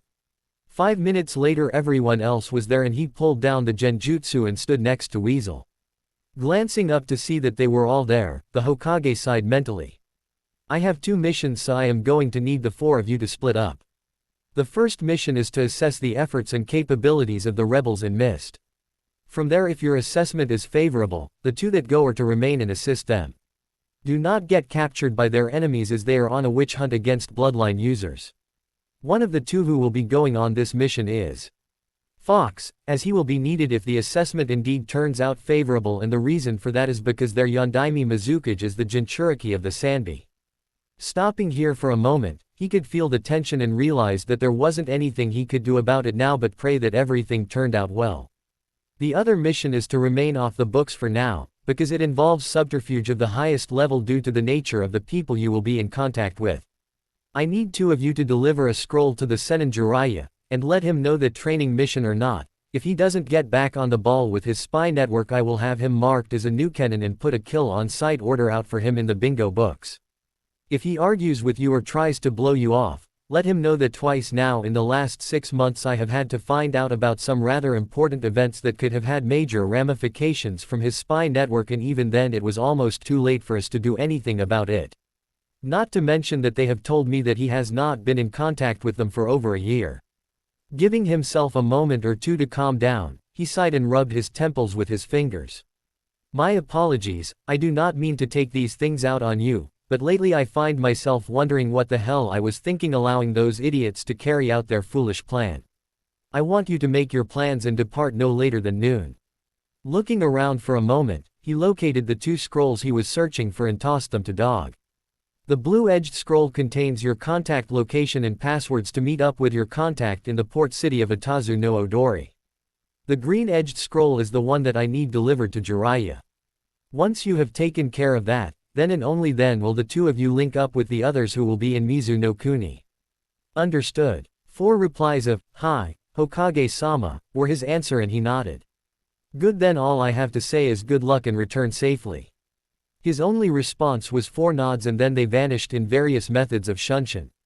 Once they were safely out of sight and hearing, he sagged back in his seat and tilted his head back. May Kami watch over and protect you all. Once they had reappeared at the Anbu training ground, Kakashi removed his mask and turned towards the others. After gazing at both Itachi and Yugo for a moment, he sighed and looked to Akari. I know that you have been in life and death situations before, Ototo. I want you to promise me something though. I need you to promise me that you will follow Itachi's instructions. You are important to me, and I am unsure of how long it will take us to locate our target and link back up with you. Taken aback for a moment, Akari nodded and sighed. You have my word that I will do my best to follow Itachi's instructions. Smiling at his younger brother, Kakashi sighed mentally, relieved at how easily that had gone over. Clipping his mask back into place, he straightened his shoulders and turned to Yugo. You're with me, Cat, Weasel and Fox. You are to head out to the contact's location and be there in 3 days. Good luck and be cautious. He then disappeared in a swirl of leaves along with Cat, leaving the other 2 to their own devices. Fox turned to Weasel and frowned even though he knew the other man couldn't see it. I need to stop by and see Suki-chan before we leave, just to let her know I'm going to be gone for a while. Nodding at the young man, he smirked at Akari, grateful for the mask that he wore so that he wouldn't be able to see it. Disappearing in 2 swirls of fire, the Anbu training grounds were soon left empty. 3 days later, once they had arrived near the outskirts of Atazu no Odori, they slowed down and after ensuring that there was no one around them, removed their masks and used a henge to conceal their looks. Looking around as they walked around the town, they stopped by a dango stand to grab some food and continued on. About a half hour later they found the inn that they were supposed to meet their contact at and headed inside. Once they had arranged for a room for the night, they then took a seat at table where they could observe everything and everyone going by. After ordering a bottle of sake and some food, they sat there quietly conversing for a little over an hour before someone came in that caught Akari's eye. Motioning to Itachi where only he could see, he communicated using Anbu hand signals that their contact had just shown up. Getting a nod in return, he stood and approached the table that she was sitting at with one other person, figuring that since he was the more unassuming of the two that he would be greeted with slightly less hostility than Itachi would have. Sitting down at the table he smiled lightly at the woman across from him. The waters are cold this time of year. Catching the slight widening of her eyes, he watched as she nodded and spoke quietly. Yes, they are indeed, I just hope that the fires will keep us warm. Have we kept you waiting long? Shaking his head, he signaled Itachi to join them. No, as we just got into town today. My companion and I have some questions for you before we leave with you. He then turned to Itachi once she nodded and motioned for him to take over the conversation. Taking a moment to gather his thoughts, Itachi nodded to his younger comrade before turning to their host. I'm thinking that we should discuss this in a more private location. We have a room upstairs and I think it might be best if you and your companion joined us so that we aren't overheard. Smirking, the woman turned to her companion and looked at him in a questioning manner. He returned her gaze with certainty and nodded back at her. She then stood and motioned for them to lead the way, which Akari did, followed closely by the 2 strangers and Itachi as the rearguard. Upon reaching their room, Akari slapped a seal on the door and channeled a little chakra into it. Then slipped in some hand seals after biting his thumb, and slammed his hand into the floor. Kuchio's no jutsu, 2 3-tailed kitsune, one that was an icy blue in color and the other the blazing reddish-orange of a fire, popped out of a small cloud of smoke and looked to their summoner. What do you require of us, Akari-sama? Hiding his grimace, he spoke quietly to them, yet still loud enough to be heard by everyone there in the room. Greetings to both of you, Shimo, Takibi, I need the 2 of you to make certain that we are not overheard by anyone. Do not attack and employ your stealth skills to observe and report any chakra usage outside of this room within 500 meters. Both nodding at their summoner, they popped out of the room as Akari looked up at his partner. We should be secure now, so we can begin anytime you wish to. This got Itachi's attention and he turned towards the pair who were just sitting there, somewhat stunned by the ability of the young man. The first thing that we would like to know is your names. I am Uchiha Itachi, and my partner is Sojin Akari. It was at this point that the 2 of them dropped their respective henge and resumed their normal looks. The woman nodded and pointed to her companion first. This is Ao, and my name is Terumi Mei. I must admit to being impressed as I wasn't expecting someone so young. Smirking just a bit, Itachi replied, true, but we weren't expecting to meet with the leader of the rebels and her second in command. Either. Touché, now what questions do you have for us, because I'll be honest with you, the reality of things is that we are in dire straits and we will need the aid of a Jinchuriki if we are to end Yagura's reign of terror and bloodshed. Motioning to his younger partner Itachi let Akari take the floor. That would be why I am here. What can you tell us as far as the numbers you are up against and what condition your own troops are in? Mei turned to Ao and nodded. Sighing a little, Ao shook his head a bit. We are outnumbered 3-1 at this point in time. Our troops are in good shape for now, but morale is slowly starting to waver as we have been slowly losing ground. Most of the civilians want Yagura gone, but with so many shinobi against us, the most they are willing to do is secretly provide us with food and medicine. In all honesty, if we can't win at least one major victory and soon, things will come crashing down around our ears and the rebellion will fail. The worst part is that if Yagura wins, it will not bode well for countries like Hai no Kuni and Kaminari no Kuni who have well-known bloodlines. Sitting back in their chairs, the two Konoha nin took their time sorting through the information they had just received. Itachi turned to Akari and raised an eyebrow at him, to which he responded by shrugging.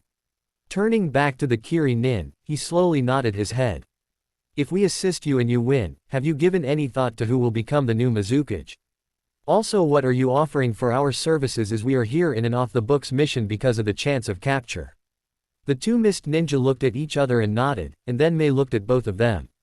Once we win, I will more than likely become the Godime Mizukage. As far as what you would receive in return for your services, I am afraid that we won't be able to afford to give you much in return. I am inclined to offer an alliance with Konoha with very favorable terms, but other than that I can't really offer much else. Sharing a quick glance, the two younger ninja nodded. That is acceptable. Perhaps we could receive a favor redeemable at a later date instead of direct payment, but nothing too unreasonable, of course. That is indeed acceptable. I am guessing that Akari-san here is the Jinchuriki of the Kyuubi no Kitsune. Simply smirking at her, Akari bowed slightly. Indeed, I am Mei-san. I compliment you on your deductive reasoning. Smiling brightly at the young man, she nodded her head once.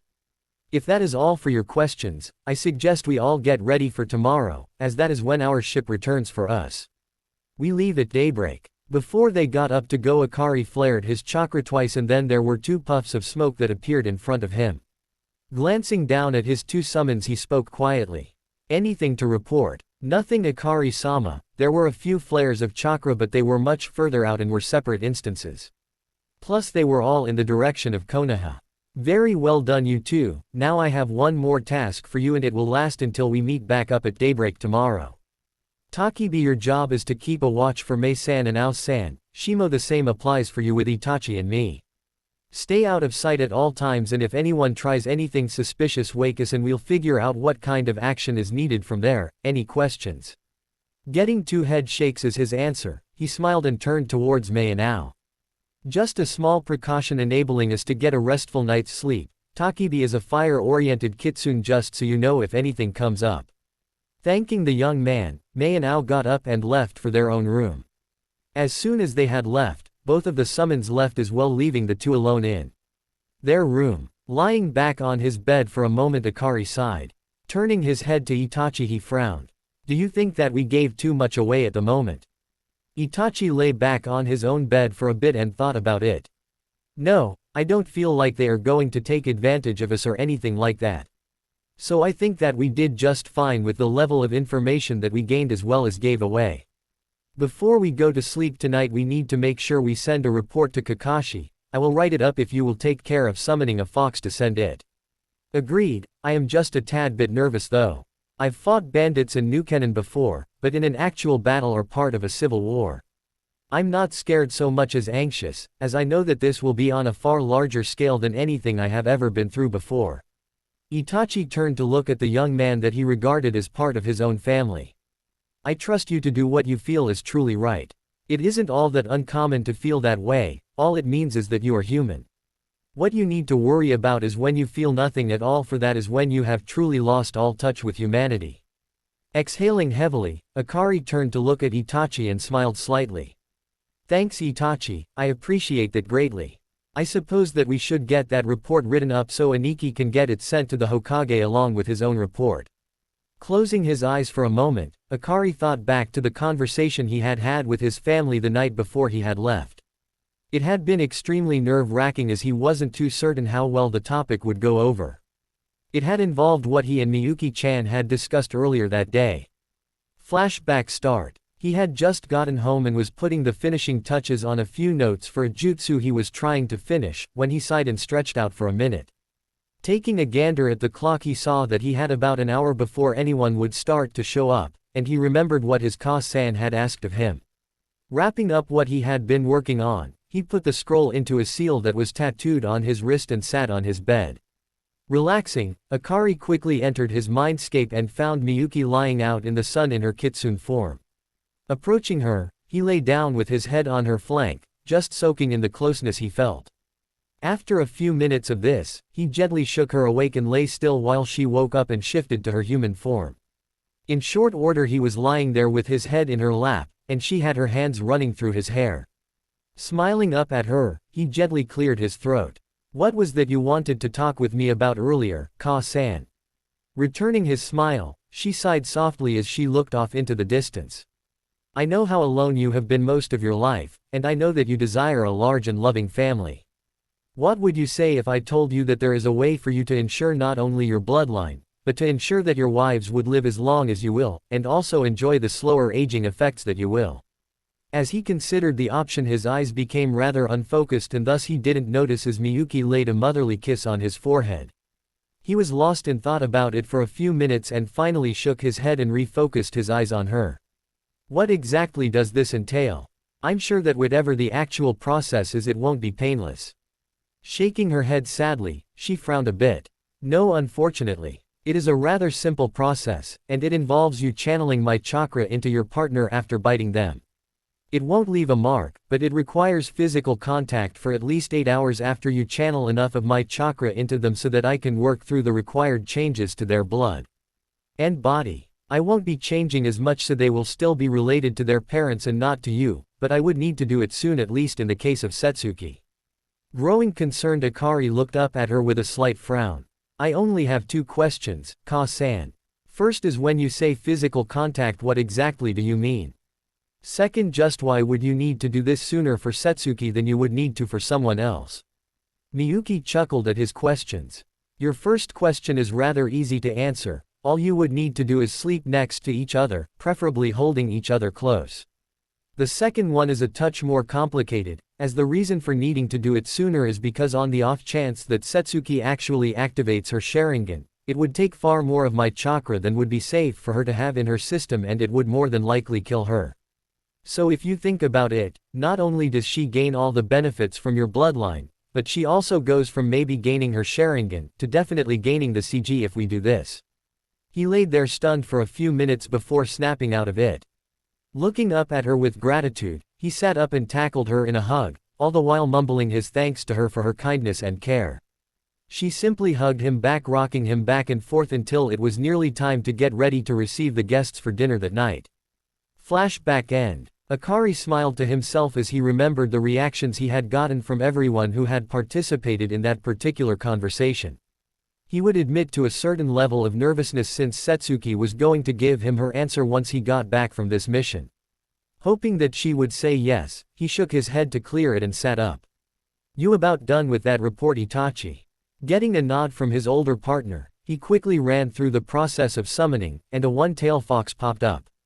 Greetings, Akari-sama, you have something for me to do. Picking up the small kitsune and scratching behind her ears, he chuckled as he spoke to her. Yes, Yuri-chan, I do indeed. Here in a few minutes, once my partner here is done, I need you to take the report that he is writing to Hitaki Kakashi. I want you to ensure that no one else but Azuki Yugo is around when you deliver it. Stealth is essential, so that's why I summoned you, because you are the sneakiest kitsune I know next to Miyuki-chan. Giggling softly, Yuri nodded and lay down in his lap, enjoying his attention for the moment. Itachi smiled slightly as he took in Akari leaning back against the wall with Yuri lying on his lap. It never ceased to amaze him how big a heart the young man had, especially with how badly he had been treated growing up. Clearing his throat to get Akari's attention, he watched as the young man's eyes snapped open. I'm ready to send the report, are you ready? Nodding his head, Akari leaned forward and stretched his hand out. Once he had the scroll in hand, he held it out for Yuri to grab hold of it. One last scratch of her ears and she was gone in a puff of smoke. Standing and stretching, the young man smiled at his sensei. I'm going to grab some food before turning in, care to join me? Taking a moment to consider this, Itachi nodded. That, and I would like to discuss a few different seals I have thinking about to see if they could be modified in different ways. Shrugging his shoulders as he led the way out of their room, Akari just smiled. I'm sure they could be, as Fuinjutsu is probably among the strongest and most flexible, if not the most versatile, of the ninja arts. Early next morning, having gotten used to a funky sleep schedule was a huge benefit for Akari, as he awoke in plenty of time to shower and was downstairs. Getting a large breakfast order placed by the time everyone else was there. Getting a couple of warm chunks of raw liver, he greeted his summons. Ohio Shimo, Takibi. I trust that everything went well last night. Hi Akari-sama. There was only one isolated incident, but we quickly managed to root it out before it became a problem. After hearing about the root possibly getting involved where they shouldn't be, Akari sighed mentally. Very well done you two, here is your reward for such good work. Holding out his hands, he allowed them each to eat the chunks of liver, channeled some water-natured chakra and washed his hands of the residue, and then scratched their ears a bit. One last thing you two, I need one of you to relay a message to your eldest sister. I need you to let her know that her services might very well be needed in the not-too-distant future. He looked at both of them, trying to impress upon them the importance of this message. Shimo and Takibi simply nodded. Hi Akari-sama. You do realize though that Shinibana-an is going to ask for you to start learning senjutsu soon if you do summon her here, right? Sighing aloud this time, he nodded. I know, and soon I won't be able to turn her offer down, but that is not an issue for the moment. Now go back home and ensure that she gets my message. They popped away, leaving everyone at the table staring at the young man. What? Was his response as he sat there blinking in confusion at everyone there. Itachi was the one who responded in humorous undertones. I believe that the cause for shock in this case is the fact that no one ever knew that any of the other summoned families besides the toads and the snakes could teach the art of senjutsu to their summoner. He then looked to the other two that were there and received nods from the both of them. Mei cleared her throat and shook her head before speaking up as well. There's also the fact that you are quite possibly the youngest person I have ever heard of being able to summon, let alone being taught the sage arts. Her voice was soft and respectful as she spoke, somehow also filled with awe at the strength this young man possessed. Chuckling lightly, Akari simply nodded at them. Well, dig in before it gets cold, we need to be at our best, so I woke a little early and arranged for this spread. Throughout the meal everyone was discussing the upcoming trip and what they should expect from their hosts. They learned about how the 7 swordsmen of Kiri had attempted a coup to try and overthrow Yagura and how the attempt had failed. Most of them had then disappeared, with the exception of Ringo Amayuri and Chojuro, who had both joined the rebellion to aid Mei. When he heard this, Akari got a gleam in his eyes as he thought about getting the opportunity to spar with one of the 7 swordsmen. He continued to listen as they spoke about other issues that they had come across, like the extermination of the Kagaya and Yuki clans and their bloodlines. It was while they were finally leaving the town and out to sea that he got up the courage to ask about what their bloodlines were that he got the shock of his life. Nay, Mei-san, can you tell me a little bit about the 2 clans and what their bloodlines were? Akari stood at the railing, enjoying the sea breeze that was blowing in his face while they talked. Her eyes closed, Mei mentally shrugged as she thought about whether or not she should be talking about these things when she realized it really couldn't do any harm. The Kagaya had the ability to call their bones out from their body in various ways, either as weapons or as ways of entrapping their foes. The Yuki clan was able to utilize one of the sub-elemental chakra as their bloodline, much like my own family. The Terumi clan has the ability to use both Yuden and Futen sub-elements as part of our Kekkei Genkei. Here the young smiled as he thought about what her elemental affinities were. So you're very similar to me then. I was given a new bloodline by the Biju that I contain the ability to use the Shikuden and Hyouten sub-elements. He trailed off for a moment when he sensed that she was staring at him. Opening his eyes and looking at her face, Akari was surprised to see the look of shock on her face. What's wrong, Mei-san?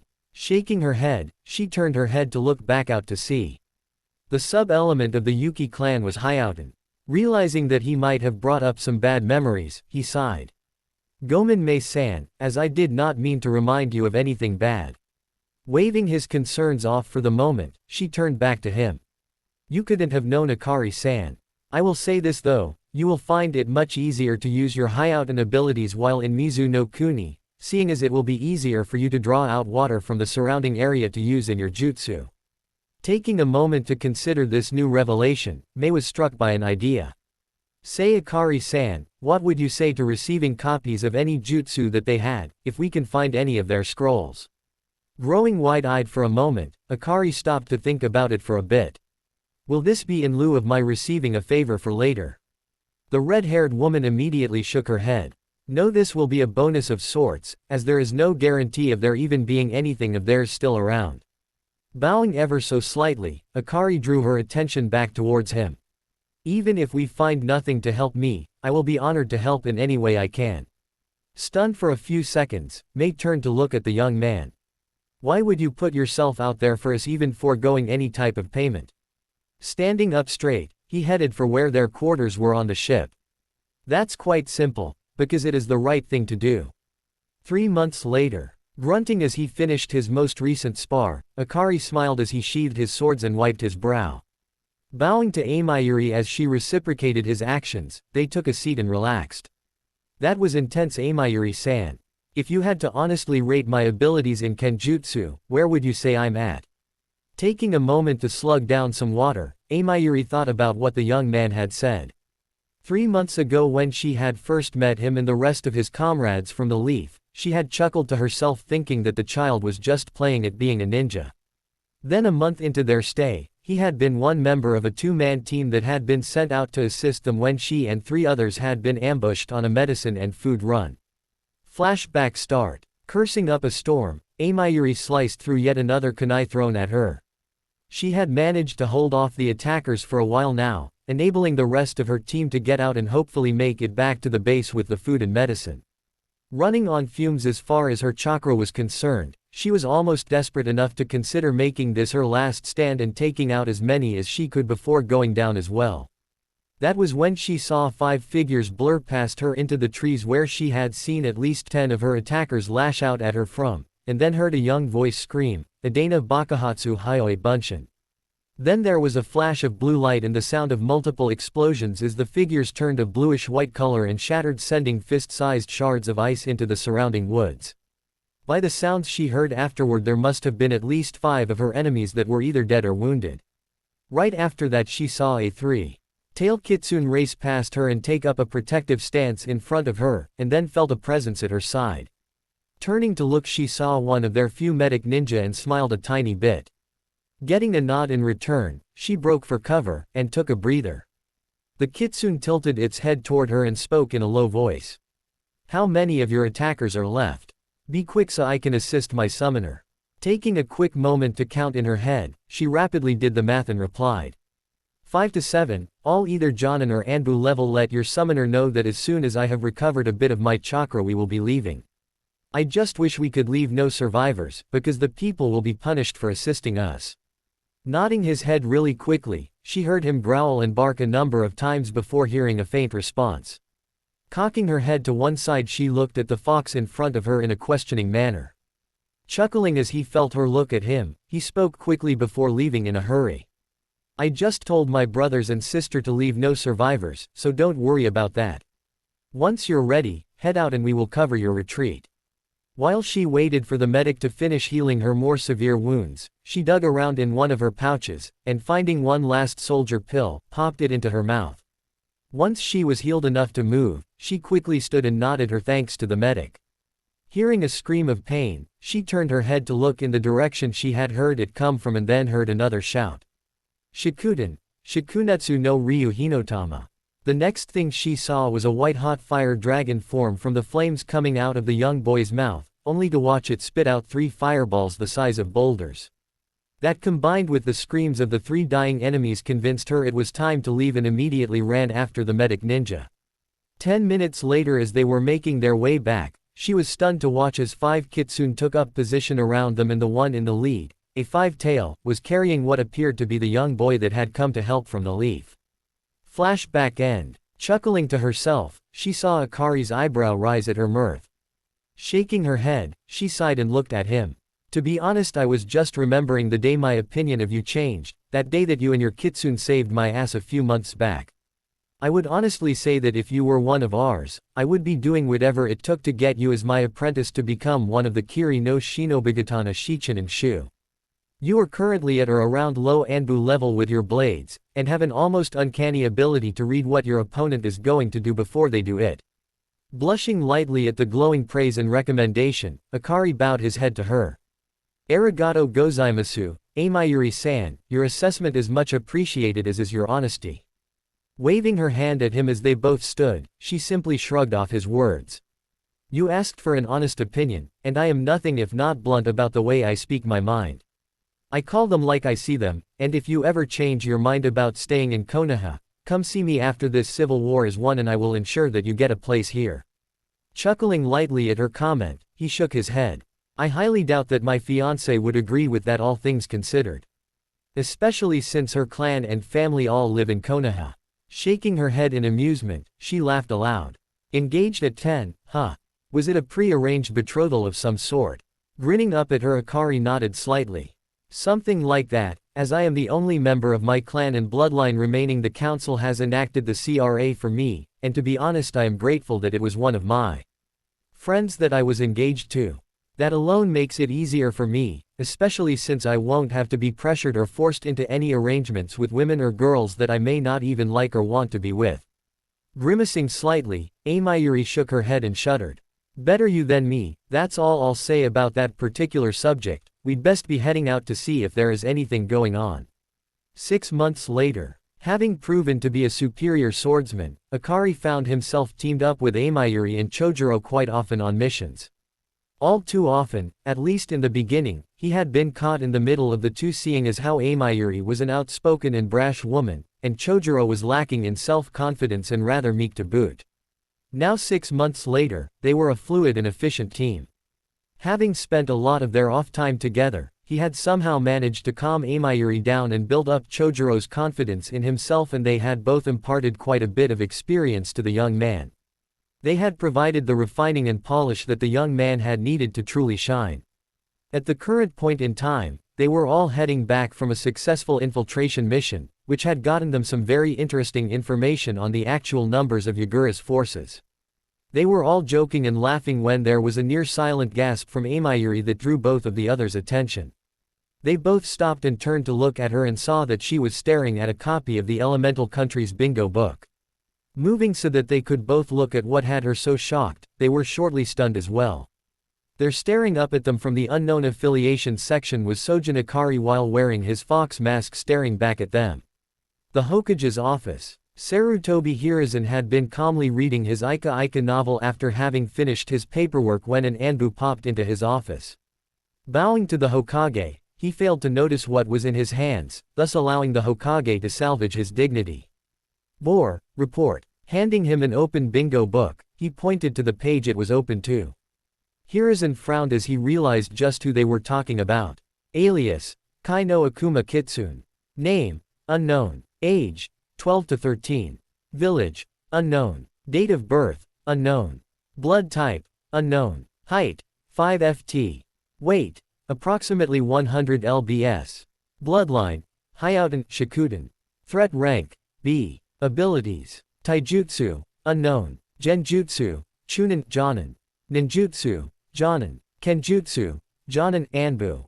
Known elemental affinities, wind, fire, water. Wanted dead or alive, Kiri 500,000 Ryo. Wanted in Kiri for aiding and abetting the rebel faction, as he has killed 10 Anbu, 20 Jonin, and 37 Chunin, all in the name of the rebels, is especially lethal with his twin Kodachi. Be cautious and never approach him one-on-one, as he knows multiple jutsu that point to him having multiple bloodlines, similar to Terumi Mei. Has been seen with 2 of the Kiri no Shinobigatana Shichin and Shu, Amayuri Ringo and Chojuro. If he is seen with the 2 of them, flee on sight. Exhaling heavily, he sat back in his chair for a moment. Turning to the Anbu, he looked at them for a moment and then sighed again. They're fishing for information, are they? His frown returned as he thought about his course of action at this point in time. Unfortunately, there wasn't anything that they could do at this point in time. Mizu no Kuni, Rebel Base. As soon as they got done reading the entry, they all leapt back into the trees and high-tailed it back to base. Once there, they went their separate ways, and Akari took a copy of the bingo book and went looking for his Aniki. 10 minutes later he found him leaving the armory, and Akari fell in step alongside his brother figure.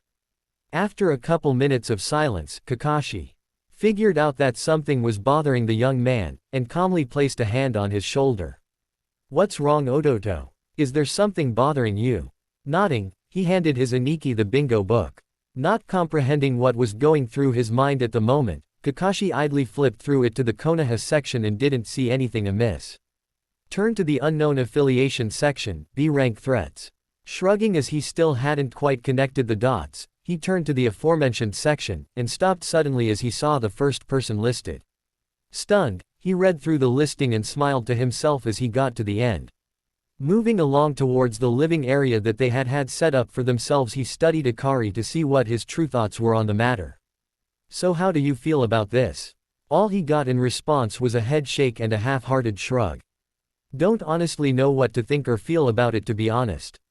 The first thing that came to mind was that I'd somehow compromised our village, at least until I saw where they had me listed. Then there was the fact that they somehow had someone survive one of the missions I had been on to have as thorough a listing as they did." So absorbed in his thoughts and what he was saying that he didn't even notice when Yugo and Itachi had joined them. Kakashi had wordlessly handed off the book to them, ensuring that it was open to the correct section. "I think that it's pretty nifty that I'm only 11 and already people consider me to be a B-rank threat, though it does make my life a bit more dangerous. I'm just grateful that there isn't anything in there about my dojutsu. Wouldn't you agree, Aniki?" It was at this point that he looked up and noticed that his other two comrades had joined them. Smiling slightly at them, he nodded at the book and looked at them in a questioning manner. Quickly getting the idea of what he was asking, they all nodded at him while smiling at the same time. Yugo was the first one to speak up, hesitantly though, as she didn't want to offend Akari. "So how do you feel about it, actually being in the bingo book?" Pausing as they had reached their initial destination, he smiled sadly. "In a way it's kinda neat, that someone who doesn't know me can rate my skills in such a manner. To be blunt, I figured that either it would be some time before I actually became a target in such a manner, or I would only merit a C-rank threat at most starting out." Sighing as he collapsed backwards on his bed, he watched as everyone gathered around him as he thought out what he was going to say. "It's also kinda nerve-wracking at the same time, knowing that someday soon I could be fighting off people who are only after my bounty, ya know." Akari ran a hand over his face, and laughed as a thought struck him. "I guess I will just have to keep on getting stronger, so that I can protect not only those who are precious to me, but also to protect myself, nay." Everyone laughed at that, with the exception of Itachi, who just smiled broadly at the young man who would be related to him sooner or later. The raven-haired man leant back in his seat for a moment and looked at Akari. "So how'd your most recent mission go?" Looking at Itachi with a grateful smile, they passed away the remaining time until dinner comparing notes on their most recent missions. The next day, whistling softly to himself as he headed off to the east of the base to train, Akari was lost in thought as he walked along.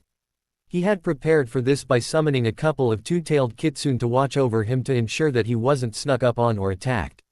Enjoying the rarity of a day off from missions was a luxury he fully intended to take advantage of as they were so few and far between at the moment. Talking with his tenant at the moment, Akari was discussing the details of being trained in senjutsu. The pros and cons of the training were what were weighing on his mind at the moment. So the main difference in the way that the Kitsune and the Gama clans teach their summoner how to achieve Sage Mode is that the Kitsune teach it as a way of fighting meditation, while the Gama teach it through being still and gathering it through meditating, right? His Ka-san nodded at this as she smiled before continuing with the impromptu lesson on Senjutsu and Senai Modo. "That's correct, Akari-kun. There are some definite benefits to Sage Mode as you will come to discover. The first and one of the best, is that your ninjutsu and genjutsu will be far more powerful due to adding nature chakra to your attacks. The second is that once you have mastered Sage Mode, that when you exit said mode, that your reserves will once again be full. That is a natural side effect of the active meditation and adding nature chakra to your normal chakra. There might even be a way to add my chakra to the mix, but that is something that we will discuss at a much later date. I feel confident and comfortable enough with your ability to use up to 2 tails of my chakra safely, and it won't be until you can use 6 tails and maintain control of your emotions that we will talk about trying out such things." Nodding to himself, he stumbled as he tripped over an opening in the ground, and quickly recovered and shook his head as he looked around. Finally looking down, as he had not seen or felt anyone around, Akari noticed a narrow set of stairs leading down into the ground at a rather gentle angle. Whistling under his breath, he peered down and saw that there weren't any light sources down below. As he was looking down, he felt one of the kitsune brush against his hand, and he spared a second to look and see who it was. The golden fur gave her away as Yuna, one of his personal favorites as far as the kitsune were concerned. Running a hand through her fur, he pointed towards the opening in front of them. Can you give me some light and let your nose lead the way for me, Yuna? Getting a nod in turn, she curled her tails and let some fire-natured chakra flow to the tips, creating a pair of living torches. Looking up at her summoner and getting a nod and a smile, she turned and led the way down. The walls looked like they had been cut with blades of wind, and there were no doors or anything remotely resembling a door frame. They continued on, and after a half an hour, Yuna spoke up. Akari-sama, the scent that I'm getting is unusual to say the least. Until now all I could smell was the earth and stone all around us. Now I smell the wind, almost like from a mountaintop, and some sort of avian scent. Nodding in response once again, Akari looked ahead and saw that there was an opening that led into an area that was much wider and more open than the passageway that they were in. Holding up at the entry, he looked around and saw that there was a massive amount of engraving on the walls, and as he stepped into the room and looked closer, he was stunned by the level of detail that was present. The only thing that he could see was that there were many birds in various poses, each of them birds of prey. Akari was brought out of his musings by Yuna, who had yipped at him and drew his attention to a pedestal that was artfully carved into the wall directly across from the entryway. Approaching it cautiously, Akari noticed a rather large scroll that looked eerily familiar to him. As he looked at it, it occurred to him that this scroll was a summoning scroll. Turning to Yuna, he tilted his head in thought for a moment before meeting her gaze. Is it possible to hold more than one summon contract as a summoner, Yuna-chan? Sitting back on her haunches for the moment, Yuna sighed. Technically, yes it is. The hard part about it is that you need both bosses to agree to it. Before I say whether or not Shinibana-sama will even think about agreeing or even considering the possibility, you will need to open the scroll and see exactly what summon the scroll is for. Nodding absently as he turned to the scroll, Akari quickly unfurled it and looked through it. There were only a handful of signatures there, and they were so faded as to be illegible. Glancing at it once more, he quickly figured out which summon it was for. Looks to be for the Washi clan. Do you think that Shinibana-sama will go for it? Quickly getting over her shock, she rapidly nodded. The Eagles have always been one of our clan's allies, and I don't foresee any issues with it. You will need to summon her to ask before signing it though. Smiling at her, Akari grabbed the scroll and proceeded to leave the same way they had come. Once they were out of the passage, he turned to look at it only to see solid ground once more. Quirking an eyebrow at the strangeness of it, he ran through the hand seals and slammed his bloody hand into the ground. Kuchio's no jutsu. A large cloud of smoke popped into existence and cleared away rapidly. Standing there in front of him was a horse-sized dark blue kitsune with 8 tails waving behind her. Greetings Shinibana-sama, I have summoned you here for a rather unusual request. The rather large vixen smirked as she looked down at her clan's summoner, as he had his head bowed out of respect for not only her, but her mother as well. Settling down into place, she laid out in front of him, setting her head down on her paws. Greetings to you as well, Akari-kun, and to you as well, Yuna. What is this request you have for me? Raising his head and settling down on the ground as well, Akari held the scroll out in front of himself, resting on both of his palms. While discussing the senjutsu training with Ka-san this morning, both Yuna-chan and I came across a rather unusual opening in the ground. Deciding to check it out for potential threats, we ran into a large room that was most beautifully engraved with many different birds of prey in quite a few different positions. Yuna here discovered a pedestal, and on it I found this scroll that contains the contract for the Washi clan. I then asked her if it was possible to be the summoner for more than one clan, and she told me that it is up to the discretion of the boss summons for each clan. Quietly taking a deep breath, he licked his lips as unobtrusively as possible before continuing. It was my desire to know if you would allow this, as I desire the power and ability to protect all those precious to me, and having another clan to summon would be of no small assistance in accomplishing this.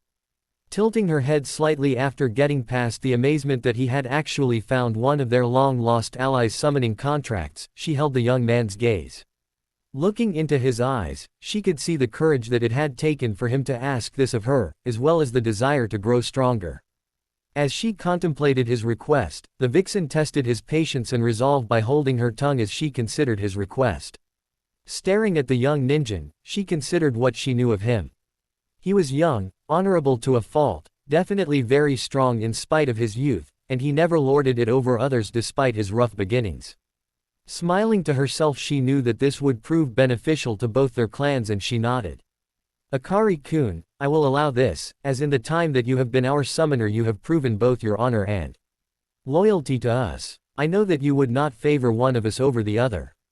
All I ask is that since you will have multiple mates, that you allow your first mate to sign the contract with the Washi clan, your second mate with the Kitsune, and your third with whichever she so desires. Is this agreeable to you? Exhaling softly, Akari smiled gently as he nodded his head. Yes, it is agreeable, although I do have a small favor to ask in behalf of another. I shall wait to do so once the boss of the Washi is here before us. Without further prompting, he bit his thumb and signed the scroll after unrolling it. Glancing at his hand to ensure that there was still enough blood on it, he then focused on the eagle's contract as he ran through the summoning process once more. Another large cloud of smoke appeared, and there was a sudden sharp wind that blew it away, accompanied by the shrill cry of a large eagle. As Soyokaze was gazing around, he took in the two kitsune in front of him as well as the young human. Turning to Shinibana, he nodded his head and greeted her first. Greetings to you, might I ask your name? I am Soyokaze, lord of the Washi clan, and it has been over 1,000 years since the last time anyone has summoned me or mine to this plane. Grinning widely, the elder of the two kitsune raised her head and body so that she was sitting on her haunches. Greetings to you as well, Soyokaze-sama. I am Shinibana, eldest daughter to Miyuki, who was the former ruler of the kitsune. She is still alive and is present in a way. Sojin Akari, stand and present yourself. Turning and facing the young man as she spoke, she drew attention to the human present. Gulping silently as he stood, Akari bowed to both of the bosses. Greetings to the both of you, Soyokaze-sama, Shinibana-sama. My name is Sojin Akari, Chunin of Kanahagakure no Sato, Jinchuriki of the Kyubi no Kitsune, and summoner of the Kitsune clan. It is my hope and desire to be able to summon both of your clans to aid me and mine in our times of need. Stunned at his frank and honest admission, the eagle looked over to the fox as his eyes widened. Receiving a subtle nod of her head in answer to his unasked question, he then turned his attention to the young man standing before the both of them, still patiently bowing to them. Rise, young one, and tell me how you came to be the Jinchuriki to the strongest of the Biju, and also how you came upon our summoning contract. Once I have heard your honest answer, I will judge whether you will be allowed the privilege to summon my clan and I. Over the next hour or so, they sat there and listened as Akari answered their questions about how he had become the Jinchuriki to Miyuki, his former parents' rather sickening plans, and all about his new bloodline and clan. They also discussed his training, both past and present, as well as his current situation here in the mist. Once they had finished, everyone sat there in silence and digested all that they had heard and discussed. Turning to his counterpart, the eagle nodded and then faced the young human once more. I have decided that we, the Washi clan, will answer your call and will become summons of the Sojin clan, alongside our allies of old, the Kitsune clan. If you have need of one of us, you must focus on which clan you wish to call upon, or otherwise you will get both clans. There is a way around this, however, at least when you are not in the heat of battle, and that will require the agreement of all three of us. If you agree to this, both Shinibana-sama and I will channel a portion of our chakra and touch one of your forearms. Doing this will form a tattoo of sorts that will eliminate the need for hand seals, as all you will need is the blood to wipe across the mark, and to channel the appropriate level of chakra needed for whomever you wish to summon. Sitting down heavily as it hit him that he had two clans he could summon from, the young Sojin heir thought about what he had just been told. Putting his agreement to their proposal to the side mentally at least, he vocalized the favor that he had been thinking of. Pardon me for my boldness, Soyokaze-sama, Shinibana-sama, but there is a boon I would ask of you. My life has been blessed by many wonderful people to care for me and train me, and all but one of them have a clan to summon of some type or another. Here he bowed his head and closed his eyes as he thought about Yugo-chan and how much she had done and still did for him in his life. Raising his head to look both of the bosses in the eye, he smiled gently as he thought about what he was about to say before speaking. The woman who currently represents my clan in the council is not related to me by blood, but she is closer to me than any in my former family, so much so that I see her as my onezen and address her as such. It would be an honor if I could persuade one of you to allow my onezen to sign one of your contracts, as I would never allow any other to sign them unless they were my mates or children without your permission.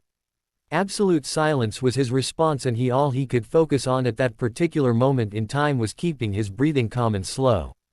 If he had been looking at the summons there in front of him, he would have been surprised to see the looks of astonishment on their faces. Swiftly schooling their features, they turned to one another and smiled slightly.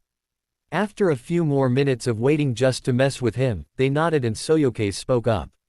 Your respectful manner and the esteem in which you hold this woman is very telling, Akari-san. I only have one question, and this will more than likely determine which of our clans will respond if your sister calls upon us. What is her elemental affinity? Looking up and quickly assuming a neutral tone to his face as he did so, Akari directed his gaze towards the eagle. Her affinity is to fire, Soyoke-sama. Shinibana was up next with her own question. If you had to determine where her strengths as a kunoichi are, what would you tell us? Taking a moment, Akari thought about it and then asked for clarification. Do you mean specifically or in general what I feel her strengths are? She immediately replied, both specifically and in general. Be brutally honest with us so that we can make the best decision possible. 3 hours later, immediately upon reaching the base, Akari sent 3 of his kitsune to find his comrades and bring them to the nearest training ground. Once he had arrived there, he set up an area large enough to contain what was going to happen and prepared for the others' arrival. While he waited for them to arrive, he sat down in the lotus position and began to meditate simply to calm his mind and center himself once more, while at the same time ensuring that he had recovered enough chakra to accomplish his goal here today. 5 minutes later he had sensed their chakra approaching his position, and he stood to greet them while at the same time creating 10 clones and positioning them in the spots he had set up before they had arrived. Once they were in front of him, he nodded to his clones and they ran through the designated hand seals simultaneously, activating the chakra containment and privacy seals. Once they were done, they then transformed into rocks and awaited their creator's next command. Facing his older Anbu comrades, his friends, his family, Akari smiled and motioned for Itachi to stand in front of him to his left and Kakashi to stand in a similar location to his right. Clearing his throat, he began to speak. As you all know, I consider each of you to be family of mine, each in your own way. Itachi, Kakashi, if you would please summon a couple of your summons, as both of the clans I am allowed to summon have requested their presence for what will be happening here today. As he spoke he received surprised nods from the other 2 men, and he managed to see the veiled look of hurt that passed through his Oneizen's eyes. As the 2 men sped through the hand seals, Akari bit both of his thumbs and channeled his chakra to his hands as he swiped the bloody digits across the tattoos that he had on his forearms. For a moment everyone there was blinded by the smoke as the summons appeared, and then blinked as soon as they were able to see again. Bowing to the bosses that were present, Akari turned to his Oneizen and smiled gently at her. Yugo, Oneizen, today has been a wonderful day as I have gained yet another powerful ally, both for my clan as well as for Konoha. I have long wished to repay you in some form or fashion for the care and affection you have shown me growing up, much as I have done for Kakashi and Itachi. That day is today, and I have just the gift to give you. After several hours of questions given to me by Shinibana-sama and Soyoke-sama, I will be granting you something that I know that you have long desired. Turning around and bowing once more to the boss of the Washi clan, as he stood back up he held out his hands and received the scroll that held the summoning contract for the eagles. Once more he faced his adopted siblings and smiled. Azuki Yugo, you have been like a sister to me for several years. You have always been there for me, whether it was to scold me for my foolishness, to comfort me when I was suffering and taught me the ways of the sword. I have been authorized to allow you the privilege of becoming the secondary summoner of the Washi clan, as you are the only member of my family who doesn't have a clan to call upon when you are in need. Yugo was in shock at that moment. Pure, unadulterated shock, as she finally wrapped her head around what Akari was offering to her. Hitting her knees was enough to bring her out of it, and she looked up at her Ototo. You're serious about this? This isn't a joke or a prank, Ototo. Shaking his head, Akari knelt in front of her as he unrolled the scroll. I would never pull a prank that would be as hurtful as this would be, Oneizen. I need you to bite your thumb and sign your name in blood, then place that hand next to your name leaving a bloody print of your hand. Then the hand seals are as follows: I, Inu, Tori, Saru, Hitsuji, and slam your chakra-filled hand against the ground. Going through the motions as he called them out, she shakily slammed her palm into the ground and heard another summon pop into place in front of her. Opening her eyes, she saw a much smaller eagle blinking up at her. "Hello there, are you the one who summoned me here? My name is Shiokaze, what's your name?" Reaching out to touch the young summon, she steadied herself as she gently stroked the feathers on her head.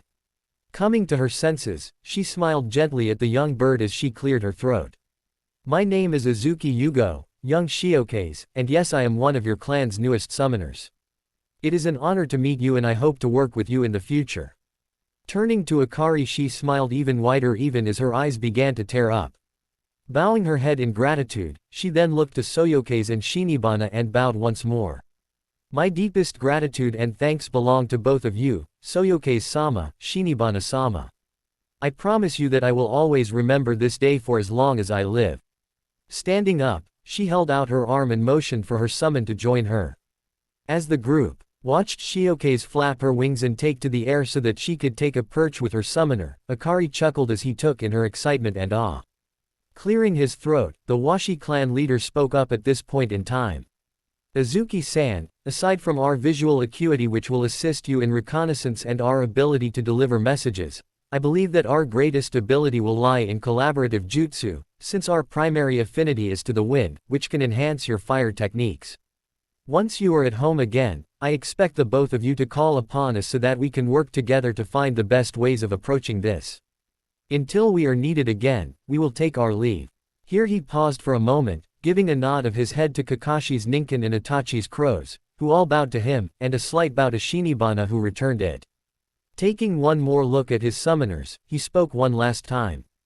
"It would appear that fortune has smiled once more upon my clan and given us strong summoners. I look forward to working with you, farewell for now." Once he was done speaking he disappeared, starting a chain reaction with the summons popping out. After they were all gone, Akari gave a signal which told his clones that they were done and they transformed back, released the seals and then dispelled themselves. Akari was then promptly blindsided by Yugo, who almost tackled him in a hug, mumbling her thanks over and over again. Gently rubbing her back as he smiled and congratulated her softly as he looked up at the other two members of his team, from whom he was sure that he would never hear the end of this. Shrugging mentally, he figured that he could grin and bear it, especially since it concerned his Onezen. Once she was through thanking him, she let go of him and wiped her eyes. "It means a lot to me that you would do something like this for me, Akari-kun. I appreciate this more than I could possibly tell you, and it makes me quite proud to be your Onezen, Ototo." Smiling up at her, he simply nodded and led the way back to the base. "I look up to each of you as my family, each of you in your own way. Itachi is like a favorite cousin, who is patient and considerate, teaching me the things that I need to succeed in life. Kakashi is like my perverted Aniki, who is humorous and keeps me on my toes while showing me how to have fun in life. Then there is you, Yugo-chan, who is like the Onezen I have never had, who is gentle and caring, always there to pick me up when I'm down or not feeling well. That is how I view each of you in my life, and I thank Kami every day for blessing me with each of you."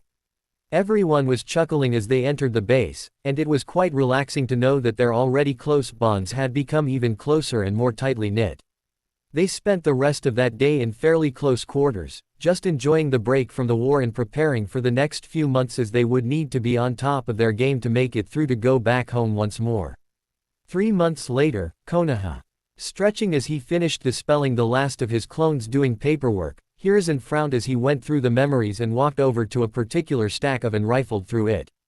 Once he had gotten to the one in particular that he had been looking for, he pulled it out and read through it. Sighing to himself, he rolled up the scroll and put it into a safe that only he knew about. It would seem that they were still insistent on going through with their goal of having Naruto marry his sisters, even though technically he didn't exist any longer. Lighting his pipe and sitting back in his chair, the Hokage chuckled to himself as he thought about how things were going to go down, once they were back and everything went wrong with their plans. Then there was also the look that would be on Jiraiya's face when the young man wouldn't be willing or able to sign the Toad contract, all because of their treatment and abandonment of the boy. This is going to be a sight to see, especially if Akari-kun is able to finish his Fujin no Mai, especially since it doesn't require seals so they can't complain that he has stolen their clan technique. Shaking his head as he envisioned what that match would be like, he rose from his seat and left his office chuckling as he thought about what was going to happen when those 6 idiots simply decided to drop in and try to claim him as kin. Frowning as he thought about who he was going to have replace him as the Hokage in a few years, he exhaled a rather impressive smoke ring. There was no chance in hell that he would allow Minato to return and take the position back, and he definitely wasn't going to allow Jiraiya or Tsunade the opportunity either. That narrowed his options down to 2 people at the current moment in time, and that was Hatake Kakashi and Uchiha Itachi. Even he would be the first to admit that he was leaning towards the Uchiha, especially given his loyalty to the village and his ability to bring out the best in those around him. Kakashi on the other hand, well, he was the lesser of the 2 choices considering the fact that unless it was for a mission he was habitually late, always had his nose stuck in one of the orange books, and was more than just a little bit on the lazy side. If it came down to it, Hiruzen knew that he could be trusted to fulfill the position, it was just that he was his absolute last choice if all else failed. Sighing once more, he decided to visit the Ichirakus and take in a couple bowls of miso ramen before heading home and retiring for the night. He knew that there would still be time to decide which of them would be best for the job later. 11-year-old Sojin Akari stretched as he woke up and recalled what was going on today. Thinking back over the last year and all they had accomplished, and also how much he missed being home. Gently fingering the latest scroll from home, he sighed and got up out of bed. Now wasn't the time to think about matters at home and daydream about his betrothed. Going about his morning business, he jogged out of the tent, limbering up his muscles as he headed to the headquarters tent for the briefing. Calming his thoughts as he slowed to a walk, he swept aside the door to the tent and managed to make his way towards the briefing room, where he greeted several other ninja before approaching his teammates. Getting various nods and mumbled greetings, Akari took a seat nearby and waited for the briefing to begin. Looking around the room, he met the gaze of Amayuri and Chojuro and gave each of them a nod and a grin, which was returned rather quickly. Just as he was about to wave them over, he watched as both Ao and Mei walked through the door and immediately headed to the front of the room. Gazing out at all the teams and the team leader that had gathered there, Terumi Mei smiled internally. She knew that this would be the determining battle that would decide the outcome of the civil war. Looking over to Ao, she nodded once to let him know to start the briefing. All of you gather around the map and listen up. This battle should be the one that determines our fate. Whether we are ready or not, Yagura has decided to try and finish us off in one fell swoop. We will be splitting up into 2 groups. The first group will be under the command of Terumi Mei, and the team leaders will be Ringo Amayuri, Sojin Akari, and Uchiha Itachi. Their objective will be to locate and eliminate Yagura and any of his guards. Taking a moment to look at each of them and get acknowledgement, I'll then return to the briefing. The second group will be under my command, and the team leaders there will be Azuki Yugo, Chojuro and Hatake Kakashi. Our objective will be twofold. The first objective will be to clear a path for the first group so that they can get in close and accomplish their task, and the second will be to hold the line and keep the enemy off their backs. Any questions? Looking out at the room and seeing eager looks on everyone's faces and many shaking heads, Ao grinned in a grim manner and looked to Mei. Taking a step or 2 forward, she gazed around the room at everyone and smirked. We will head for the walls of Kurigakure in mere hours. I am pleased with how far we've come, and just how far we will go is dependent on all of you. Our allies have been a huge boost to our efforts and have opened our eyes to the realities of the bonds that we should be forging, both here in our home as well as abroad with the other nations. Whether we have a Kekkei Genkai or not, ninja or civilian, we are all human and deserve to live and to love, and we will prove this with our victory today. As the cheers began, Akari looked over to Mei and then toward Amayuri and nodded at both of them before motioning for Itachi to follow him. As they exited the tent, he could feel the older man's gaze fall upon him and he tilted his head as he spoke. What is it, senpai? Thinking as they walked towards the gate, Itachi sighed and then quickened his stride so that he was even with Akari. Are you certain that you are ready for this, Akari-kun? Frowning ever so slightly, Akari let his shoulders sag just a little before turning his head to look at him. Am I certain? No, I'm not. The problem is that the longer we take to prepare, the more innocents there are that are hurt or killed, and that doesn't sit well with me at all, Itachi-senpai. Nodding as he could understand the young man's point of view, Itachi smiled slightly as they reached their destination just outside the walls of the base. I understand, Akari. Know that we will be there with you and you are not fighting alone. Giving the Uchiha a simple smile, Akari thanked him. I am going to spend some time meditating, come and get me in a couple of hours, nay. Ruffling the young man's hair, Itachi nodded to him and returned his smile with a slight upturn of his own lips.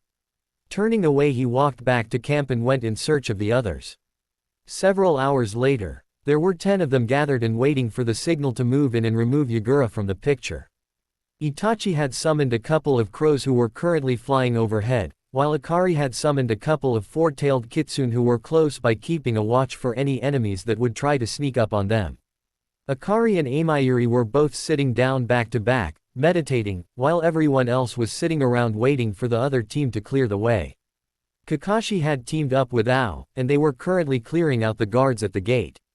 Slipping it open, he turned and quirked an eyebrow at Ao, only to receive a shake of the head and sign language to hold off until they had disabled the main body of shinobi in the town. Agreeing quickly, they made their way back to the other members of the team and signaled them to pull out the seal scrolls that Akari had prepped for this very purpose. In his studies of Fuinjutsu, Akari had learned how to modify certain types of tags in many different ways. He could change them so that they could unleash jutsu, senbon, kunai, even many different types of poison. After many weeks of study, as well as trial and error, he had even managed to get some of the weapons tags to be unleashed in specific directions. The specific seals that he had given Kakashi were of a unique design all his own, in that they contained a modified Fuden jutsu that was unleashed after a relatively simple to use encounter sleeping agent was dispersed. The agent itself worked almost instantly upon contact with any of the mucous membranes around the nose, ears and eyes. The jutsu that he used was a very low-powered Fuden Daitapa, that was released as the agent burst into the air, allowing a much wider spread of the near-invisible powder than would normally be permissible.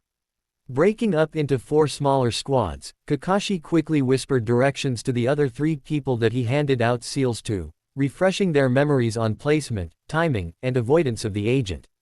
Moving out into the early morning darkness, Kakashi and Ao quickly located one of the few massive groups of the enemy's forces and quickly got to work.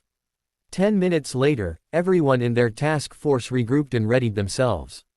Giving a quick glance around, Ao nodded at Kakashi, who gave a short countdown, and they all activated their portion of the tags. One of the most complicated portions of these particular seal tags was the work that had not only incorporated the jutsu portion as well as the directional part of the seal, as the seal in its entirety was nothing short of a masterpiece. It also boasted a chakra conversion seal which converted anyone's normal chakra into wind-natured chakra, a very dilute form of the explosive seal that was needed to propel the sleeping agent, but it also included a very localized silencing seal that eliminated the noise, and managed to keep the jutsu down to where it simply felt like a quick but gentle breeze.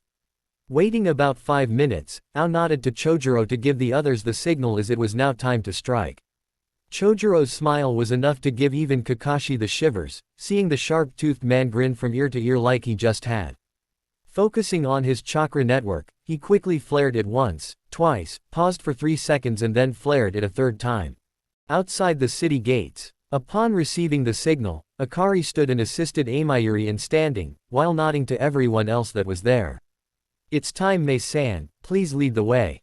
Receiving a short nod and a slight smile, they quickly headed for the tower and hopefully to end this war. Once they had reached the gates, they ran into one of the others that had gone on ahead with Kakashi, who nodded to them and pointed the way before disappearing to regroup with the rest of his team. As they moved towards their target, they took down any that they came across with a thrown kunai or shuriken, doing their level best to preserve as much of their chakra for the upcoming confrontation with Yagura. They arrived at their destination about 5 minutes later, and all but Amayuri, Itachi, Mei and Akari broke off and headed out to secure the perimeter while the others waited for them to accomplish that portion of their mission. As soon as they had cleared out any resistance, Mei led the way into the tower, followed by Akari, Amayuri, and then Itachi. Once they reached the top and were standing outside the cage's office, Akari held up a hand and pulled a brush and ink out of one of the seals that he had on his wrist. Rapidly he painted a seal on the door with all the grace and precision of a master artist. After he had finished and sealed away the tools, he then gestured for Mei to continue. Opening the doors, they all entered and stood in the Mizukage's office, with Mei in the center and the other 3 arranged in a semicircle behind her. Akari closed the door, and took a step back so that he couldn't be easily seen and prepared to erect the seal barrier that he had personally designed. The seal, Urashi Yae Shoheiki, was designed to completely enclose an area, whether interior or exterior in nature, and seal it off with an impassable barrier made up of wind and lightning nature chakra. In essence, once he activated it, nobody and nothing would be able to enter or exit the enclosed space until after he deactivated it or was killed. The best part is that any jutsu that hit it, regardless of whether from inside or outside, only served to strengthen the barrier as it absorbed the chakra from them. So this barrier was ideal for facing off against a Jinchuriki, and Akari was waiting for the signal from Mei as to when to set it off. He spent the next minute or two observing Yagura, who had pale white blonde hair, pinkish eyes, and was rather short in stature. Terumi Mei, so have you grown desperate enough that you would try to assault me here in my stronghold? No matter, I'm quite certain that as we speak your rebels are getting mopped up by my forces. Smirking wildly at the Mizukage, Mei chuckled lightly as she gave Akari the signal he had been waiting for. Flashing through the hand seals with a speed that most Jonin would drool over, he activated the technique and the barrier quickly arose in place. A raised eyebrow was Yagura's only response as he examined the white and blue shimmering barrier of chakra. Interesting, this would appear to be a barrier seal, very impressive work for one so young. Turning his attention back to Mei, he chuckled in a low tone of voice. I'm guessing that you won't be willing to back down and turn yourself in to face judgment. Scoffing aloud at his comment, Mei's face changed almost instantly from a smirk to an angry scowl. When that judgment would be my death simply because I was born with a Kekkei Genkei. You're clearly losing your grip on reality if you think that I would just roll over and take something like that. Now then, shall we just get down to business? His features settling into a grim scowl, he slowly stood and reached behind his back for his staff. Walking calmly and coolly around his desk, Yagura stood in front of her and assessed her for a moment. As you wish, Mei-san, if you're that eager to die, then I will willingly oblige each of you in this. As the two of them were talking, Akari activated his dojutsu and was waiting for the right time to utilize his genjutsu against his target. While he was observing their target, he got a feeling in his gut that not everything was as it seemed. Getting Itachi's attention, he flashed a message to him with hand signs. Senpai, target may be under a genjutsu. No proof, but it might be advisable to check out. His eyes narrowing slightly, Itachi activated his Mangekyo Sharingan and looked over the current Mizukage. While unable to see the chakra network like the Byakugan did, he was able to determine the flow and effect of chakra, thus being able to copy jutsu and predict movements as well as determining whether a target was under the effects of a ninjutsu or genjutsu. It was due to his many years of experience that he was able to detect the very subtle and almost invisible threads that denoted the usage of a highly advanced genjutsu on the Jinchuriki Mizukage. Nodding to himself, he continued to gaze at Yagura as he signaled back to Akari. Confirmed, the Mizukage is indeed under a genjutsu, highly advanced and almost impossible to detect or remove. Continue with our primary objective and eliminate, strike to kill not capture. Getting into his kenjutsu stance, Akari nodded and turned his full attention to Yagura. Clearing his mind and focusing on the battle to come, he nodded to Mei who began the attack. Ripping through hand seals with great speed, she called out the name of her attack, Yoden, Yogen Ryu, and then inhaling and pushing her breath out forcefully, she unleashed a dragon formed out of lava that rushed at her target. Grimacing, Yagura whipped his staff out in front of him and started to spin it at a rapid pace with one hand, while forming one-handed seals with the other. Sweden, Mizu no Tate, was all that they heard as watched him exhale out a stream of water that merged with the spinning staff in front of him. Looking over to Amayuri, he nodded to her and then to the pool of water at the Mizukage's feet. Getting the hint, she grinned madly and channeled her chakra through her swords for this attack. Raiden, Inazuma Q, was all that she said as she spun her swords in a circle in front of her, which allowed her to shape a blue ball of lightning in front of her.